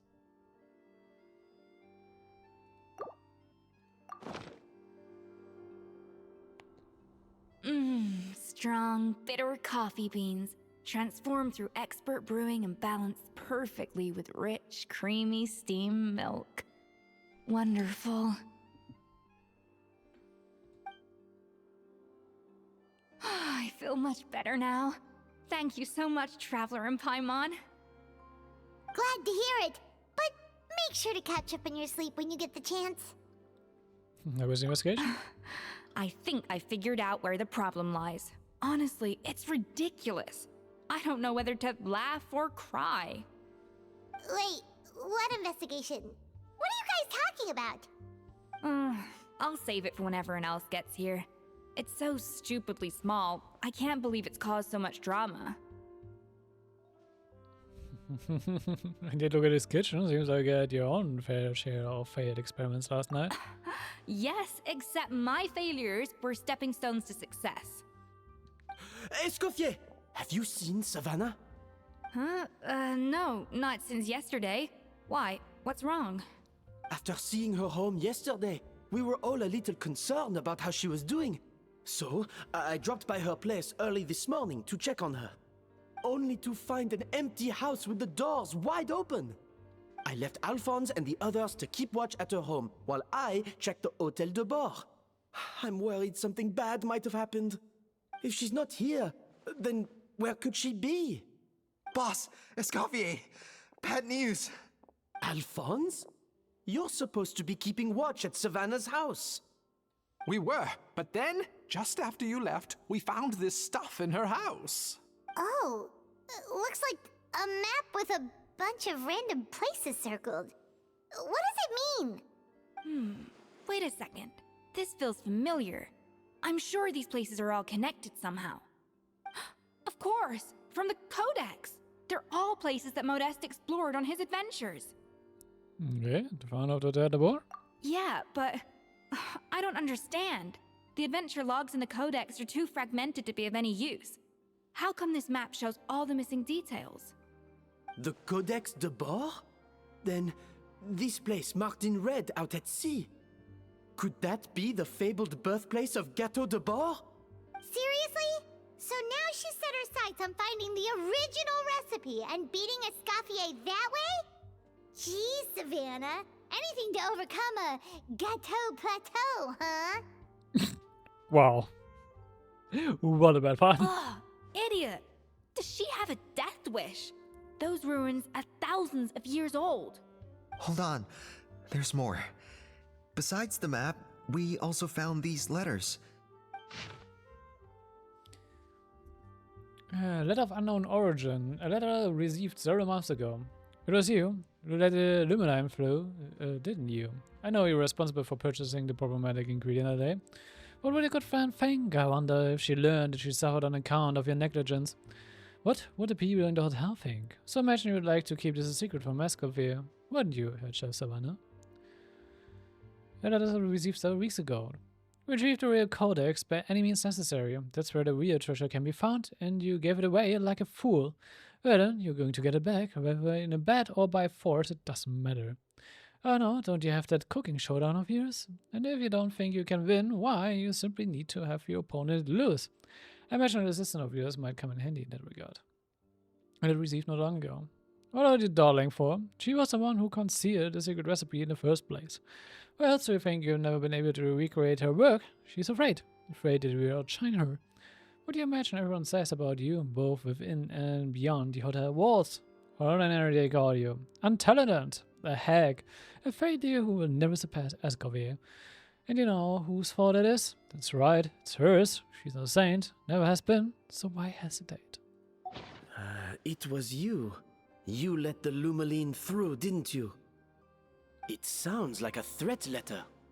Does this mean that Savannah was responsible for the safety incident?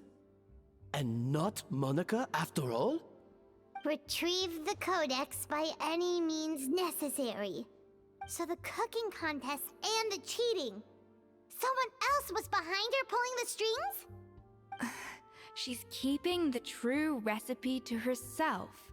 Ugh, this is all such a mess. Paimon needs a second to process this. First, we thought that Savannah forced Monica to cheat in the cooking contest. But now, it turns out that someone else forced Savannah to force Monica to cheat? So it is Savannah blackmail Monica. Or is it the other way around? We are somewhere deep beneath the sea. You're finally here. Of course. I should have put 2 and 2 together as soon as I read your threat letter. The food safety incident, the demand for a cooking contest, the instruction to blackmail Monica, even the suggestion that Escoffier was keeping secrets from me. It was all part of your grand plan, wasn't it, Monica? Okay.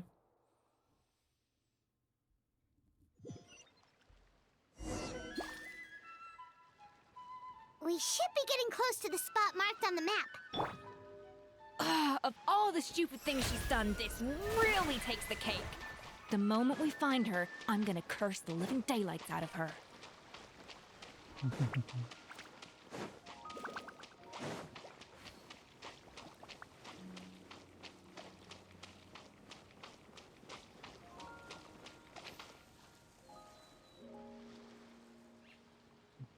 Gotta wait for the skill to wear off.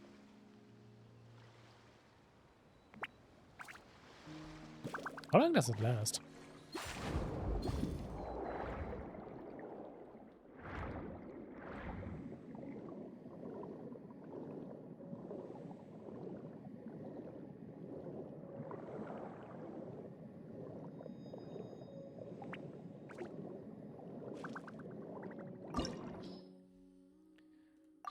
Very nice. Perfect party. Do I guess I also can use this coffee? Yeah. What does her hold here?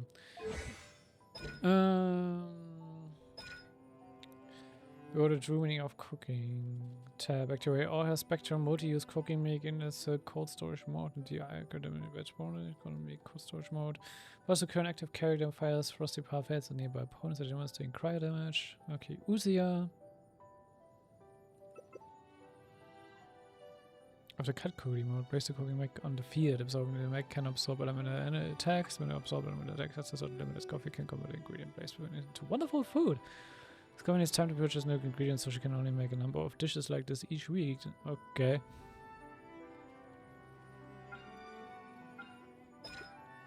Spraying your session nice skills reduces AoE cryo damage and restores HP to only. Oh, she's a healer. Hmm.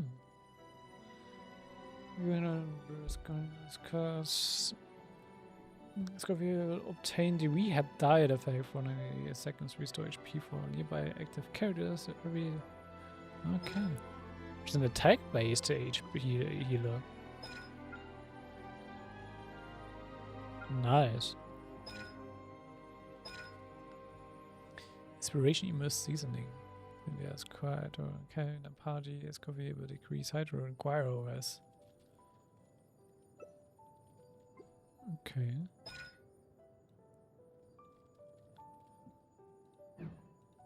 Texture got nice.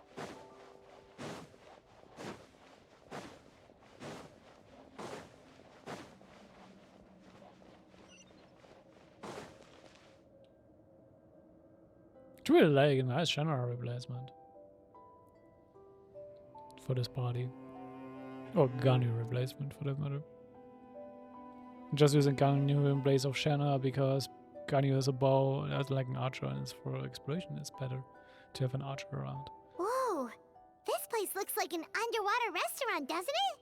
Suddenly the idea of an adventure chef finding secret ingredients makes a whole lot more sense. I think Modest's codex mentioned this place. A public bath from the time of Remoria. So yeah, definitely the kind of place that would have served food and drinks. Why does this get in there? Some blubber beasts have come to join the party? How did they get here?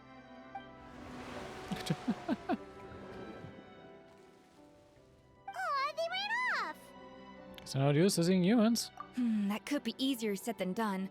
Something's blocking the entrance. Well, did Modeste mention it in his adventure logs by any chance? They must have gotten through somehow.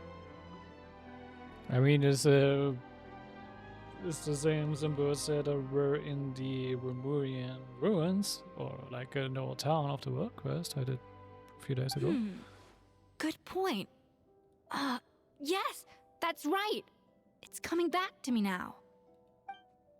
We prepared a banquet for our shy little guests, and as the food flowed away on the current, they broke into a joyous chorus, and the path opened to us.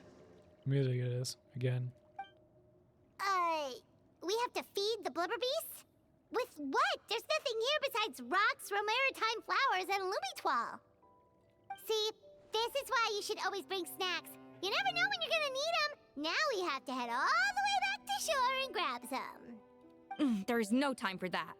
Romaritime flowers and lumitoile will have to do. They may not look appetizing to us, but who knows? They could be blubber beast delicacies. Wait, we're seriously gonna try this? You collect Romatime flowers and lumitoids in the surrounding area.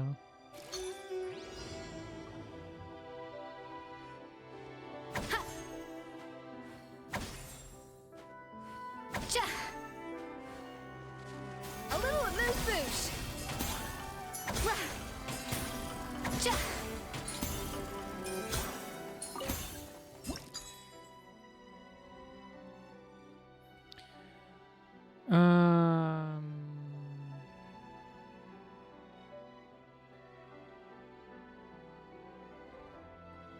How can I balance this all?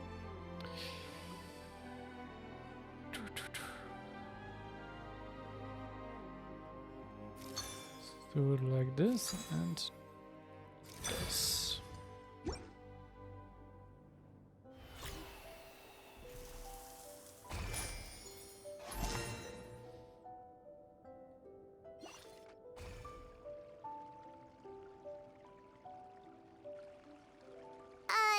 Blubber beasts or not, are we sure this stuff is edible? Trust me, they'll love it. My pardon, Andy. How do we actually feed it to them? Oh, good question. If we try to put them in the pool, we'll probably just scare them off again, and who knows how long they'll be gone. Yes, we can't afford to wait for them to double back. What was it that Modeste said again? Something about the food flowing away on the current. Come here about sushi.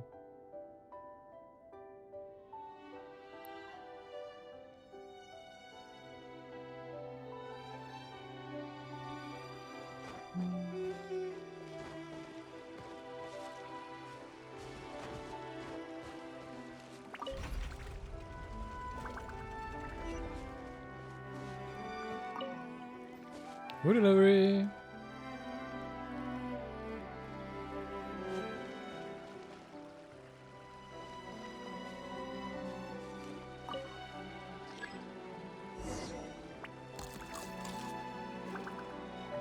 Wow, it's really singing! It must taste better than Paimon thought!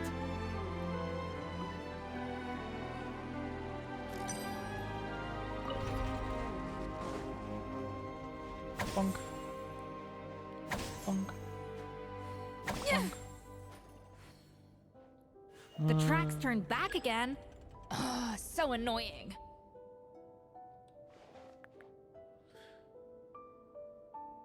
Actually, it's already enough.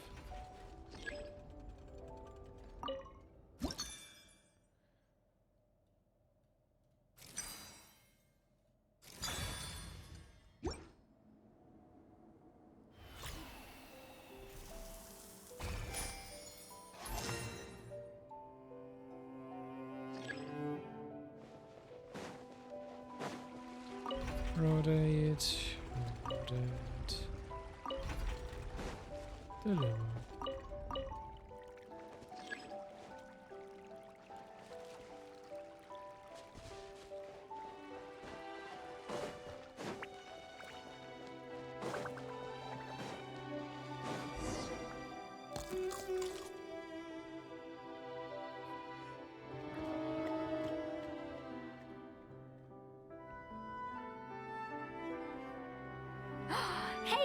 open.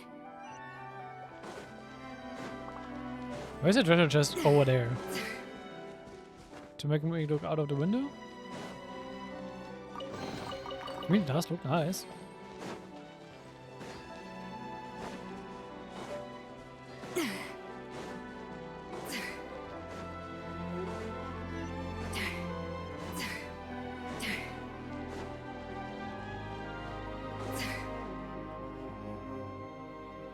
Some time ago.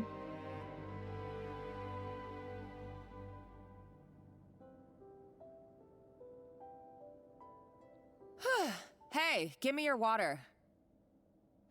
Here. I said your water, the one you just drank out of?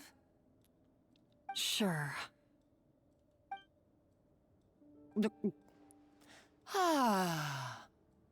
All those years slaving away under Escoffier, and then you.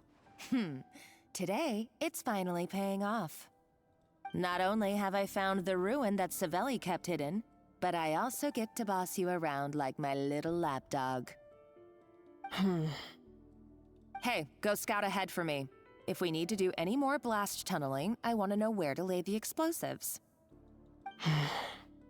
Did you not hear me? Get going. Why don't you do it yourself? Oh, when did you learn to fight back? You're always so compliant when I give you instructions by letter. That's because you threatened to expose me for the Lumiline incident. I swear, if I'd known what you were planning, I'd never have... Ha! Don't be so self-righteous. Admit it, you've always been jealous of Escoffier. That's why you lapped up everything I told you. She did. You were terrified of her finding out about your part in the Lumiline incident, and you resented the way her reputation hung over you. So you jumped at the chance to convince yourself that she was the villain, that she deliberately hid her secret recipes from you just to hold you back. It was the only excuse you needed to justify getting back at her. First, idolization, then jealousy, suspicion, and self-deception. That's what this comes down to. It was the same story with Savelli and my ancestor. He offered Modeste his friendship only to murder him out of vanity. He promised to explore the world with him, only to later destroy all records of their adventures. It's a miracle I even found this place. You have no idea the countless hours I spent piecing it all together. So you see, you're no better than Savelli. If you can't beat him, betray him, right? I am no Savelli, nor will I ever be. Oh, put a lid on it. You really think you can absolve yourself of your vindictive and jealous behavior now? Just because you finally realized that Escoffier never kept any secrets from you? You didn't show any remorse when she left, or in the cooking contest. Why start now? You have no right to redemption.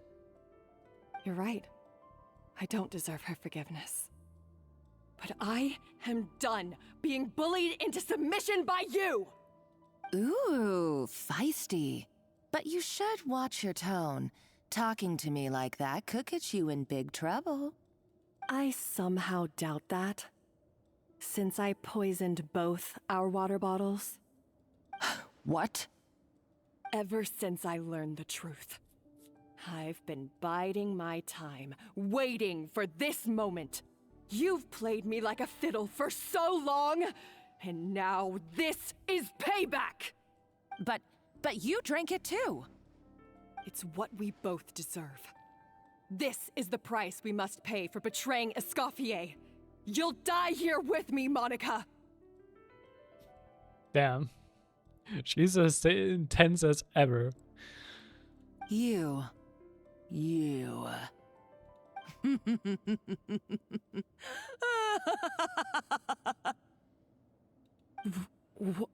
What's so funny? Oh, you're too much. I thought I'd play along for a bit just to amuse myself. You gave a very rousing performance. I saw your dumb plan a mile off. There's no poison in these bottles, just clean, fresh water. No. Revenge is a dish best served cold, you know? Did you really think your half-baked plot would fool me? You're a lousy chef, and you make a lousy villain, too. A complete waste of space.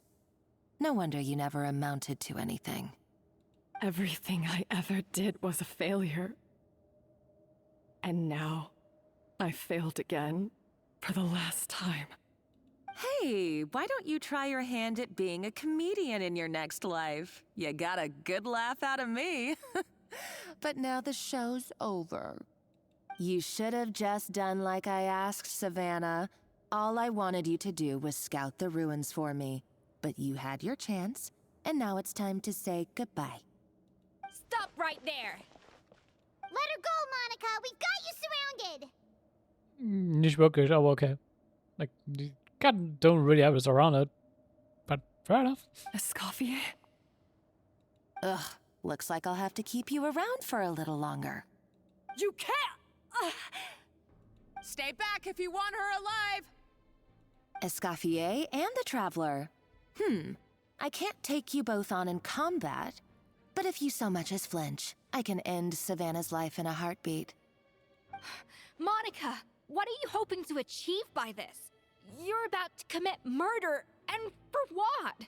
A recipe? A recipe? You chefs are all blinded by your myopic focus on kitchen affairs. Well, some of us actually have bigger fish to fry. Modeste had a secret. The truth behind his so-called genius, the je ne sais quoi factor in his Gâteau de Bourg, and it's right here in these ruins. Are you serious? You're here because of a Gâteau de Bourg obsession? You've gone completely mad. I couldn't care less about the cake itself. No, the real treasure is the secret ingredient that Modeste sourced from these ruins. He and Savelli were fools. A priceless treasure of Remoria in the palms of their hands, and they thought, ooh, this would go great in our cake mix. We're talking about a powerful stimulant that also sharpens the senses. That's no cooking ingredient.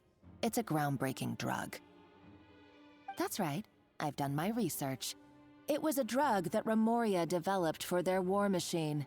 I could make a killing by selling it to the treasure hoarders or the Fatui. Will you listen to yourself? You're completely delusional. My eyes are wide open. Just wait till I get my hands on this treasure. You'll see what a fool you've been.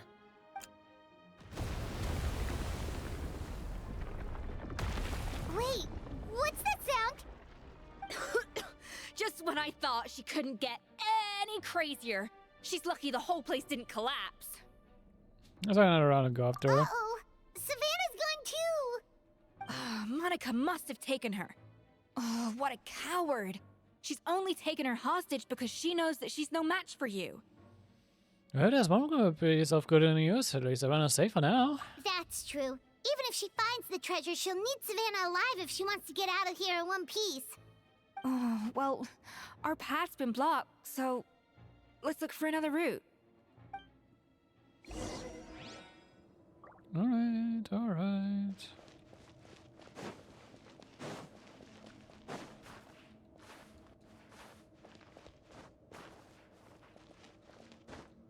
The water looks pretty deep here. Maybe it leads somewhere.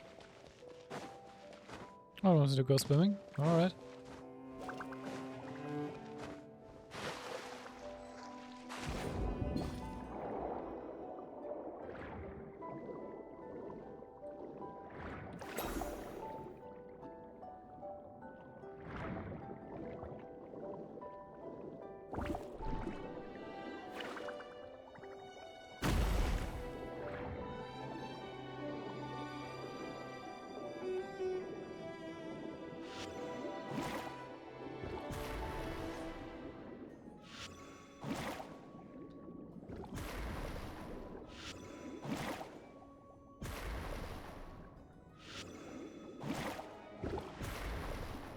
I don't want to comment, is still so lame.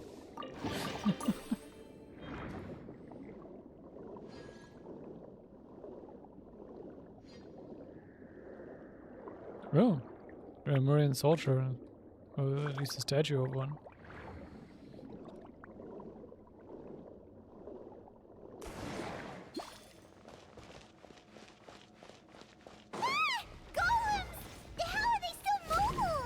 They were probably awakened by the explosion just now. Alright, Knife Skills 101. Time for some rough chopping.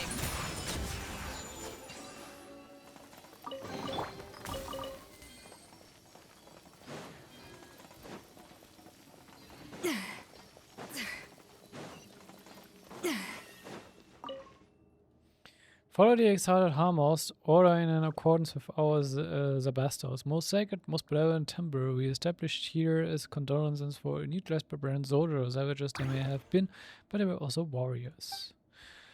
With the secret Kersha granted graciously, the warriors' bodily desires are satisfied, and they may fight on with hundredfold bravery.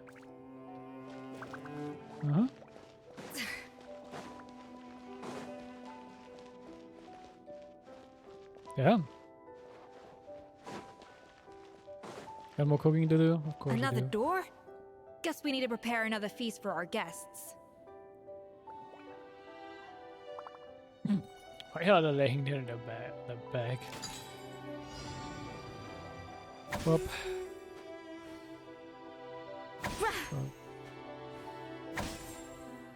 Damn, okay. Up to the freezer!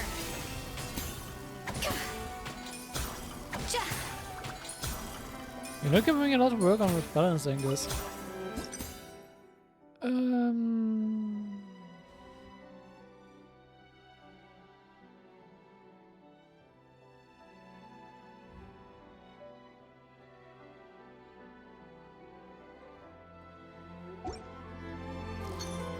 Did you know this is helping me to balance this stuff?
Can't collect for.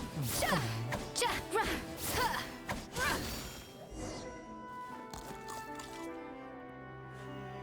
on. It seems to really like the texture of Rome maritime flowers.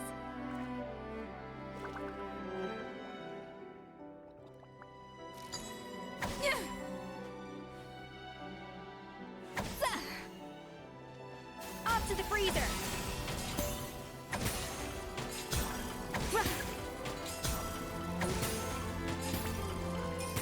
I mean, that helps.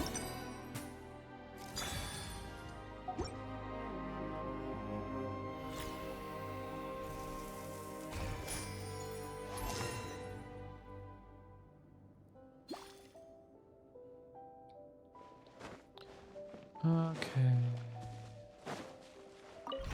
Gotta rotate you, and I'm gonna rotate you twice.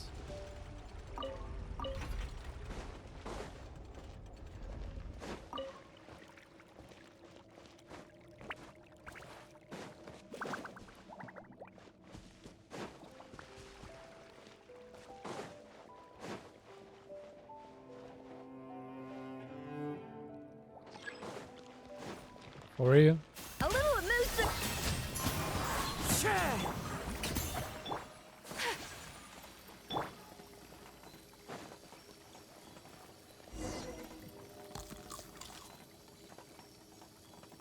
I never knew you could process Lumitwol like that. All right, I've got to jot this down. Limitoism or maritime flowers. This could open the door to a whole new world. Yep, that's literally the plan. Wait, hold on. Which door are you talking about?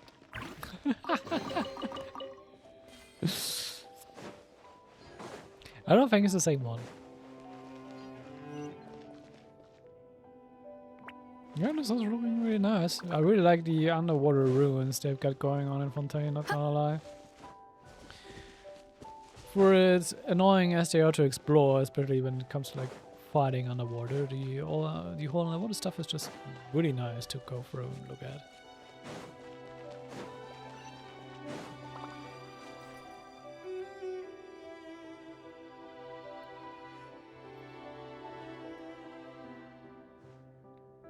That's strange. These don't look Romorian to me. More like last century Fontaine. Could have been left by the previous adventures. Adventurers from last century Fontaine, huh? Oh, Modeste and Savelli, do you think they camped here? Looks like it. By the looks of it, this was a one-person camp. They adventured together, but maybe one of them came back alone at a later date. As I went around, they may have left a journal or something. You really think so? Trust our adventurers' instincts. We're pros at this stuff, just like you're a pro in the kitchen. Well, I'm a pro at least. Okay, well, the Traveler has more adventuring experience overall, but Paimon's definitely a pro rummager from all those treasure chests. Big up on it. Paimon was just about to show off her rummaging skills. Huh, no kidding. Are all adventurers so obsessed with journaling? I mean, I guess I take a lot of notes when I'm cooking as well, but I thought that was just me. Anyway, I rarely take notes when cooking or anything. All in the head. All is just like intuitive experimentation. It's been years since I've last visited these ruins.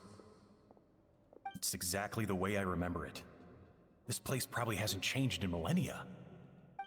Sadly, up above, on dry land, everything has changed. The treasure of Remoria. That's what we used to call it. Modeste was right about its potential. It turned Gateau de Boer into a national sensation. Our limited stock of the substance meant that the Gateau could only be produced on a small scale. But this only drove up the popularity all the more. Modeste was right about that too. He predicted all of it.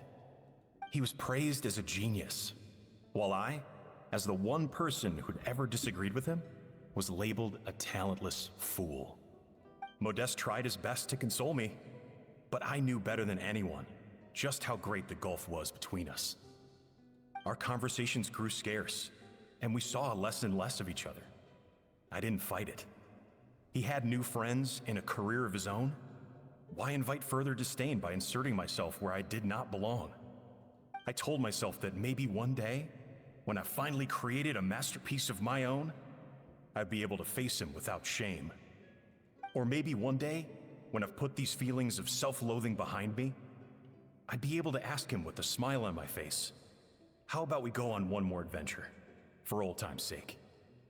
Unfortunately, that day will never come. So it was Savelli. From the sounds of it, he came back after Modeste had already died. I always thought it was just a legend. But if it's true, then this must be the place where they found their secret ingredient, the birthplace of Gateau de Boer. In that case, what does that say about the death of Modeste? If it's all true, maybe Savelli really did have something to do with it. Maybe. Well, let's keep reading. The taste of Gateau de Boer has changed. Modeste was convinced of this, even though everyone swore they couldn't tell. Being the perfectionist that he was, he refused to accept even the slightest flaw in his work.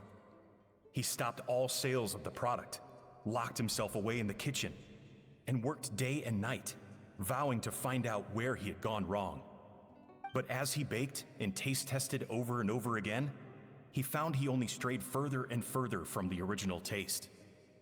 It was only when he was sipping on coffee one day and realized he could not taste the bitterness that the truth finally dawned on him. What had changed was not the Gateau, but his sense of taste. The treasure of Remoria stimulates the senses, taste included, and invigorates the spirit. In the short term, it offers people the ultimate gourmet experience, but in the long term, it dulls their senses entirely. In hindsight, it made perfect sense. After all, why would a culture that sought liberation from the constraints of their bodies care for the loss of their senses? But we realized it too late. We were just too late. That's quite true. Over the course of his many culinary experiments, Modeste exhausted the remaining supply of the treasure of Remoria. He consumed it all himself. I just find it interesting that it's just so fitting that I just like did the world quest a few days ago and know about Remoria and stuff now in time for this Escoffier quest. The finest culinary talent of his generation now faced a future in which he would never be able to taste anything ever again. Finally, in despair, he took his own life. And because we had become estranged, I could not be there to stop him, to offer some words of comfort, or even to say goodbye. Yet despite everything, he sent me his final letter. The treasure of Remoria? Guess Monica was really onto something. It really was a kind of drug. So, Modeste chose to end his own life. Then, why all the rumors that Savelli murdered him? Also, neither the Codex nor any other contemporary records make any mention of the treasure of Remoria. It's almost as if someone deliberately erased it from history. Modeste told me everything in his final letter. His was a tale of how even a genius could fail, and how much more devastating it is when it happens. Did he hope I would gain some personal catharsis from knowing the truth? Or maybe he wished for me to warn the public about the dangers of Gateau de Bourg, proving that I had been right all along. But if the public ever learned how Modeste's greatest triumph became his undoing, his fall from grace would be swift and merciless. 1 minute a genius, the next a joke. It would surely spell the end for his restaurant too. He erased evidence himself. What would be his legacy then? How would future generations view everything we built together? I fear the scorn I have faced these last years would pale in comparison to the scorn shown to him by the history books. I cannot let that come to pass. I will do what I must to protect his name. It will mean tampering with his notes to remove the damning details, leaving mere fragments of our story behind. It may lead his family to suspect me of having a hand in his demise. But if that's the price of destroying all evidence of my crimes, then so be it. I would rather the world believe a tale of genius and jealousy than see his reputation in tatters. The final loose end is the evidence here, at the bottom of the sea. Well, we've got to stop Monica. Huh? What's wrong? Didn't we say Savannah should be safe for now? So we thought, but if Monica finds out what happened to the treasure, there's no telling what she might do. That's already exhausted and gone.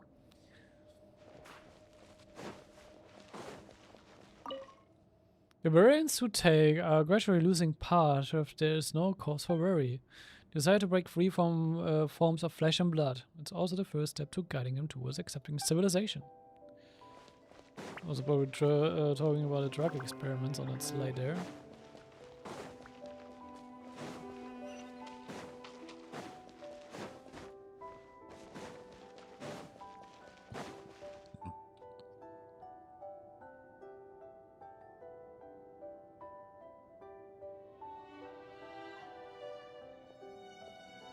The treasure of Remoria. I have found you at last. Savelli, you tried your best to bury the truth, but you underestimated the children of Modeste. Some fragments of his diary escaped your clutches, and we have held on to them for generations. But I have to thank you too, Savannah. Without your help retrieving the Codex, and with it the last piece of the puzzle, I may never have found this place. But now, finally, the secret to Remoria's military might is within my grasp. The treasure of Remoria is mine! What's up, dude? It's empty. It's empty? Monica? Oh, we were seconds too late.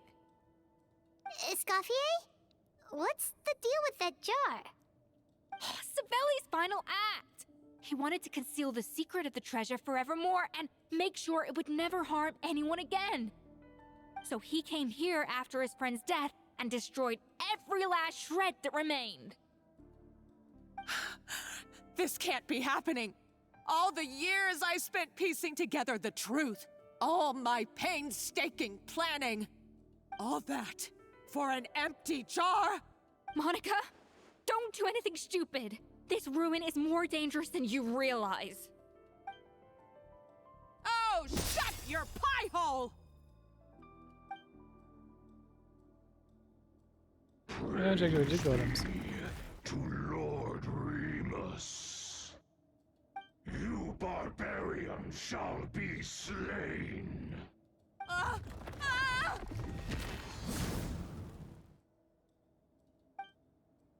She's a nutcase!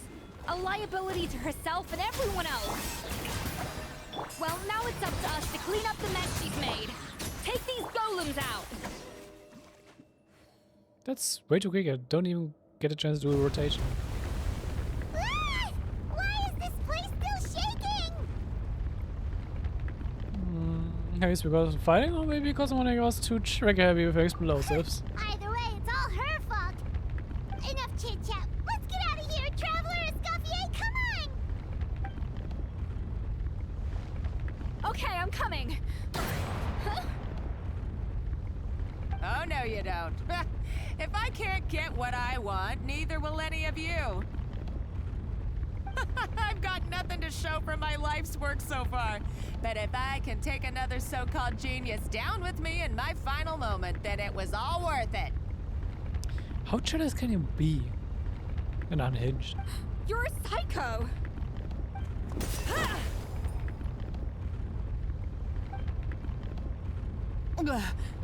Savannah? Oh, when did you wake up? I may be a lousy chef, but it looks like I'm not a complete waste of space.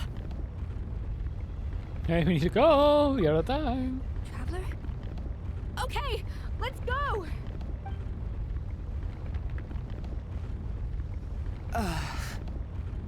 I really just leaving her to be buried.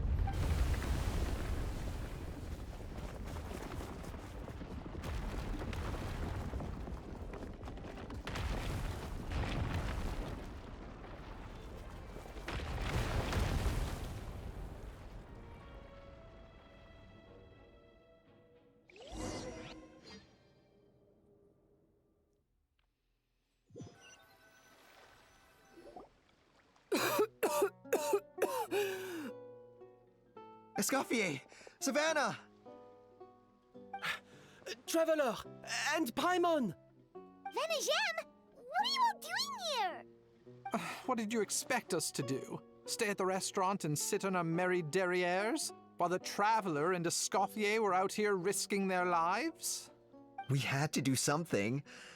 Even though that something ended up being, well, waiting for you here instead. Applause. Wee. You did well. I don't deserve any of you. And I certainly don't deserve to be your head chef. It was my fault Escoffier had to leave. Then I couldn't live up to her standards. I acted like a tyrant in the kitchen. And now I almost got myself killed. Come back, Escoffier. Come and be our head chef again. I'll never be able to replace you. Okay, so everything I said to you the day I left, it just went in one ear and out the other? Huh? Sorry, I was kinda in my own head at the time. All I could think about was the Lumiline situation. What was it you said again? Wow. She's not being a good friend, to be honest. Forget it. It doesn't matter. Anyway, I didn't leave this job because of you. And you're not nearly as awful a chef as you think. If you were that bad, why would all your staff show up here for you? Escoffier's right. Sure, you nitpick our work and get us to do things over a lot, but when it comes down to it, you're the one who's always doing whatever it takes to make sure the customers get served on time, every time. Things were pretty rough after Escoffier left, and Savannah's the only reason we've been able to make it through. Our customers know that Escoffier doesn't work for us anymore. But the fact is, they keep coming back. If that's not an endorsement of your work, I don't know what is. At the end of the day, we're all human, and we all make mistakes. All we can do is recognize where we get it wrong and do our best to improve. That's all that's humanly possible. No, I get what you're saying, but what I did to Firmont and to Escoffier, it's unforgivable. Well, about that, there's someone else here to see you, Chef. It's been a while, Chef Savannah. Firmont? I'm so sorry. I put far too much pressure on you, and the way I stubbornly refused to go and see you after you fell ill. There's no excuse. But I'm too late, aren't I? The damage is done. I heard that you can't even hold a kitchen knife anymore. Actually, I think I'm going to be just fine.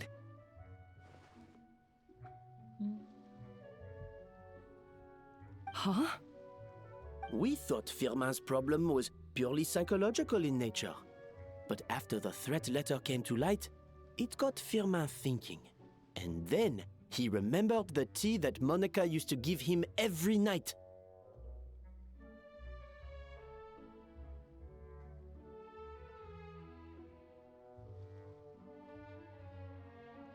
Yeah, Monica drugged him. Yeah, sure.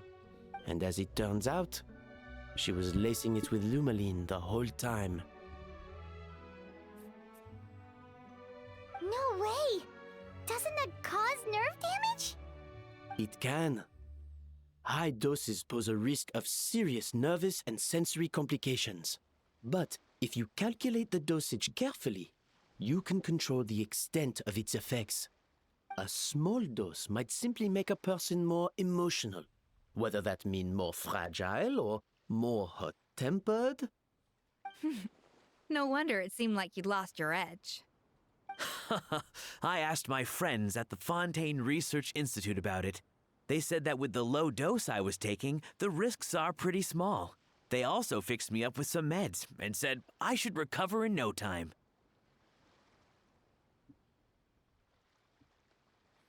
You're already sounding a lot more confident. Well, that's what happens when you give someone a little bit of hope to cling on to.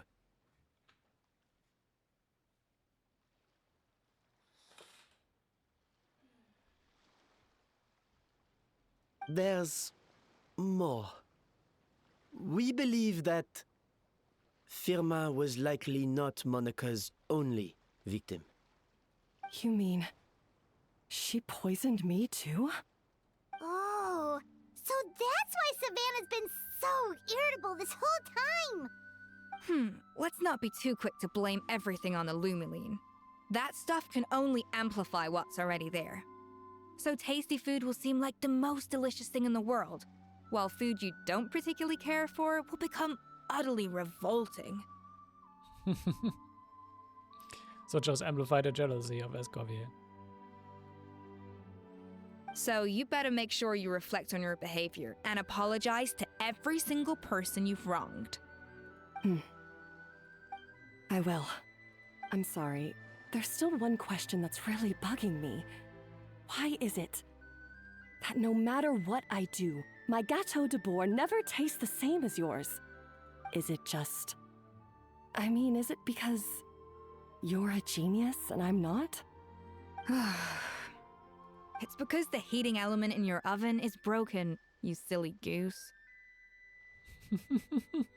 What? Is that it? I felt like something was off during the cooking contest. Once I got around to checking all the equipment, I noticed it right away. There was a half-degree discrepancy between the temperature setting and the actual temperature. Oh, Thank you for the photo, Adora Blitz. All the ovens in the whole kitchen had the same problem, which confused me at the time, but by this point, it's pretty obvious that Monica must have tampered with them. I would have figured it out the day of the bake-off, since the issue affected both our teams. But of course, Monica sabotaged mine so that could never happen. No. I spent so long trying to find out where I was going wrong, and then you pinpoint the problem in just one night? It all comes back to one simple, undeniable truth. You're a genius. And I'm just plain old Savannah. Oh, cut it out! Stop the woe is me act for a second and just think. I came up with this recipe. You don't think that might have something to do with it? When she created it, of course she would be the one to perfectly reproduce it. Do you know how long I spent perfecting my Gâteau de Bourg? 3 years! 3 whole years! I know this dish inside out, back to front and upside down. And you've been head chef now for what, 6 months? If that? A couple hundred failed attempts, and you're gonna throw in the kitchen towel and declare you'll never be successful because you're not a genius. You clearly have no idea how many kitchen failures I've had under my belt, or just how long it took me to finally get my recipe to a level I was satisfied with. Genius or not, everyone makes mistakes. Modeste did, Savelli did, everyone does. You're only a lousy chef if you don't face up to your mistakes, learn from them, and then keep chipping away until you crack the problem once and for all. Maybe it's just broken heating element. Surely you haven't forgotten all that. You were no lousy chef back when I handed you the reins. I haven't forgotten. And I'll make sure I never do. That's our head chef. Haha! Sounds like we won't need another changing of the guard in the Hotel de Bord kitchen anytime soon. Huzzah! That's what a perfect ending to a crazy journey. Look how happy everyone is. Crazy indeed. So you got your mojo back now? Yeah. Thanks to you, Escoffier. In fact, no. Thanks to all of you. Aw, friends again. So nice to see them finally settle their beef. Maybe not all that beef. Good. So now that's out of the way. It's time for payback. You cheated in our last bake-off, and I demand a rematch right now.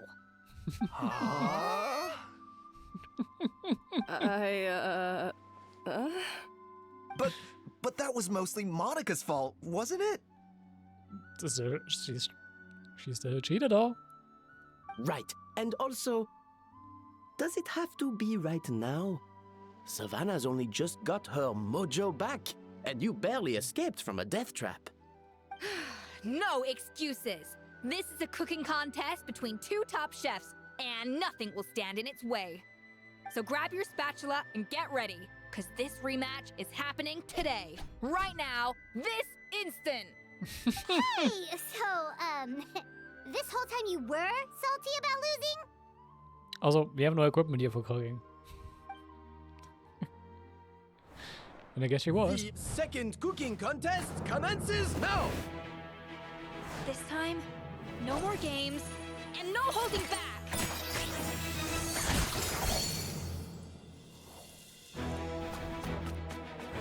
We can actually cutscene for this. Nice.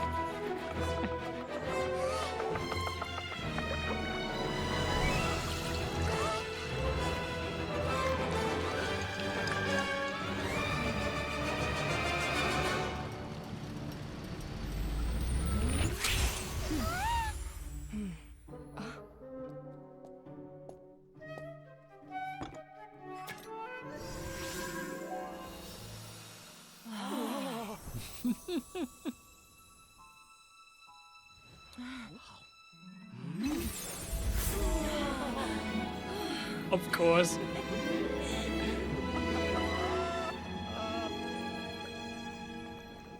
Of course they needed to do a Food Wars moment. I feel like I don't have the right to be here. Hey, what are you so afraid of? You can't unbake it now. And if you don't serve it, then good or bad, you'll never find out how to improve. If you're too scared to fail, you'll never know what real success tastes like. So? Embrace your failure. Taste it. Digest it. That's the way to success. I don't know. Sounds like it's easier said than done. I'll do it.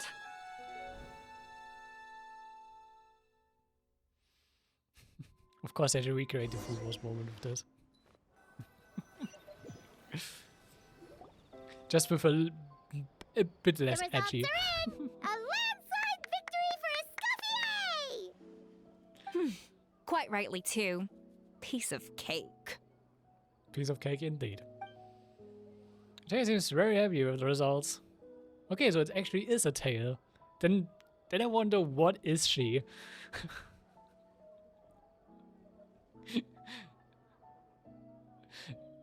Oh yeah, look at that! Savannah looks pretty chipper too, considering she lost. It is for Savannah's sake, huh? Now, where were we? Yes. Do you have any more questions for me after everything that's happened? What are your future plans? I thought Navia would have filled you in. And actually, I said all this to Savannah before I left. Although, as we saw, I don't think any of it sank in. I had two reasons for leaving. One was the food safety incident, of course, but the other was that the Hotel de Boer had reached a point where it didn't need me anymore. So I decided to step down and look for new opportunities to improve myself. Improve how? Well, a while back, I got to know a fellow chef from Liyue, and in her, I saw so many new possibilities. Of course, youngling. Of course. She has that same adventurous spirit that Modeste and Sibeli had in their youth. Slime mucus, lizard tails. With her, nothing's off the table. There's a whole world of new flavors out there waiting to be explored, hiding away in ingredients we overlook. Case in point, remember those Romaritime flowers down in the ruins? I used them in the cooking contest just now. Did you taste the difference? What? Paimon didn't notice at all. Hey there, welcome to chat. Still have to do some configuration with the chat stuff. Huh. Actually, can I? No, I can't set color stuff.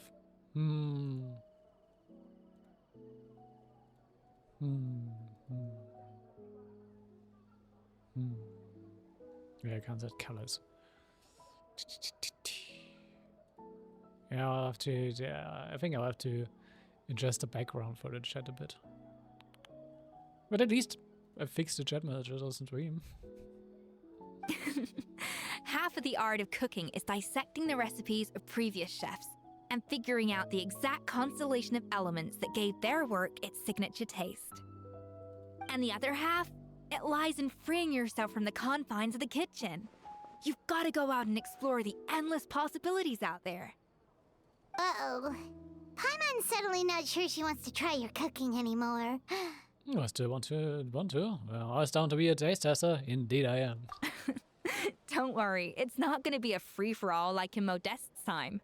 Before I put anything into my food, I'll obviously do my research, make sure it doesn't contain any harmful substances. In the meantime, take this. It's a recipe for Petit Gâteau de Boer revised version. I tweaked it to suit your needs as busy adventurers. Hope you enjoy, and remember, feedback is always welcome. All right! So, do you ever see yourself returning to Hotel de Boer? Oh, of course. I've already promised Vanishem that I'll come back every once in a while to make sure the quality of the food remains at an acceptable level. Good luck to Savannah, I guess. Indeed. You know, Paimon's still a little disappointed that we never got to see the treasure of Remoria. Surely Monica wouldn't have gotten drawn in so deeply if it wasn't for all the mystery surrounding the original Gâteau de Boer. She practically dedicated her life to finding the lost pieces of Modeste's diary. Then went to all that trouble to infiltrate the Hotel de Boer. And in the end, it was all for nothing. She sure thought it was all for a dream. Then had your awakening, and your life's work became a grand exercise in futility. Since you mentioned the treasure, between Modeste's writings and what we saw in those ruins, I think I may have figured out the truth. The so-called treasure of Remoria was most likely a substance that the Remorians extracted from Lumitoiles, better known to us as Lumiline. Huh? So then, why all the hype back in the early days of Gâteau de Boer? Because no one knew Lumiline back in the day. Don't forget, it was a very different era. We could barely even refine sugar back then, so desserts were very much in their infancy. In a world of bland food, it's no wonder that the first thing to really excite people's taste buds took the world by storm. And as for the Lumiline, it may well have been somewhat valuable in ancient times. But these days, it's just another drug from the Fontaine Research Institute. Even if Savelli hadn't destroyed it all, I doubt it would be worth that much these days. So after all that, there was nothing in those ruins but worthless junk. Well, that's what happens on adventures. Either you find good stuff or you find nothing. Feels strange to say it, but Paimon almost feels sorry for Monica. She sacrificed it all only to get nothing in return. She did get exactly what she deserved, though. Hey! Huh? Navia? You just got back from that underwater ruin, right? Well, check it out. They ran a special issue. Did you see anything like this down there? Freshly unearthed from the ruins of Remoria. A magnificent jar thought to be over 1,000 years old. Experts say it has immense artistic and historical value. It could be worth an absolute fortune. Of course. Wait! Isn't that the jar they used to hold the treasure? Which we broke. If only it was still in one piece. Some butterfingers must have dropped it or something. Ugh, it's such a shame. Yeah, Monica really deserved that. She could have just rolled the jar. She would have been fine. That's what happens when you have tunnel vision. Okay, got a new recipe. Whee. Actually, stocked up on a lot of them. Can actually offer stuff. Why not? Give me some rewards while I'm at it. Also, do I want to do Skirk's quest? Will probably also take another 3 hours. Kinda want to do it. Offer.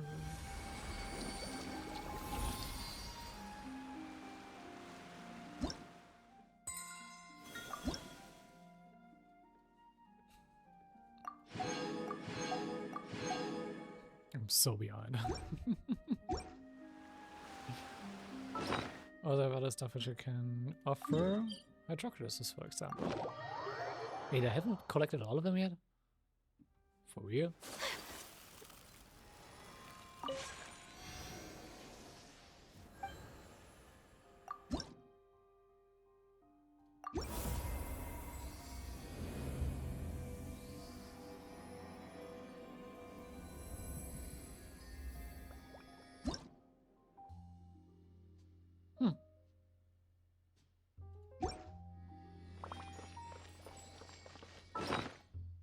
Same for Pyrocket, yeah. Let's do that too.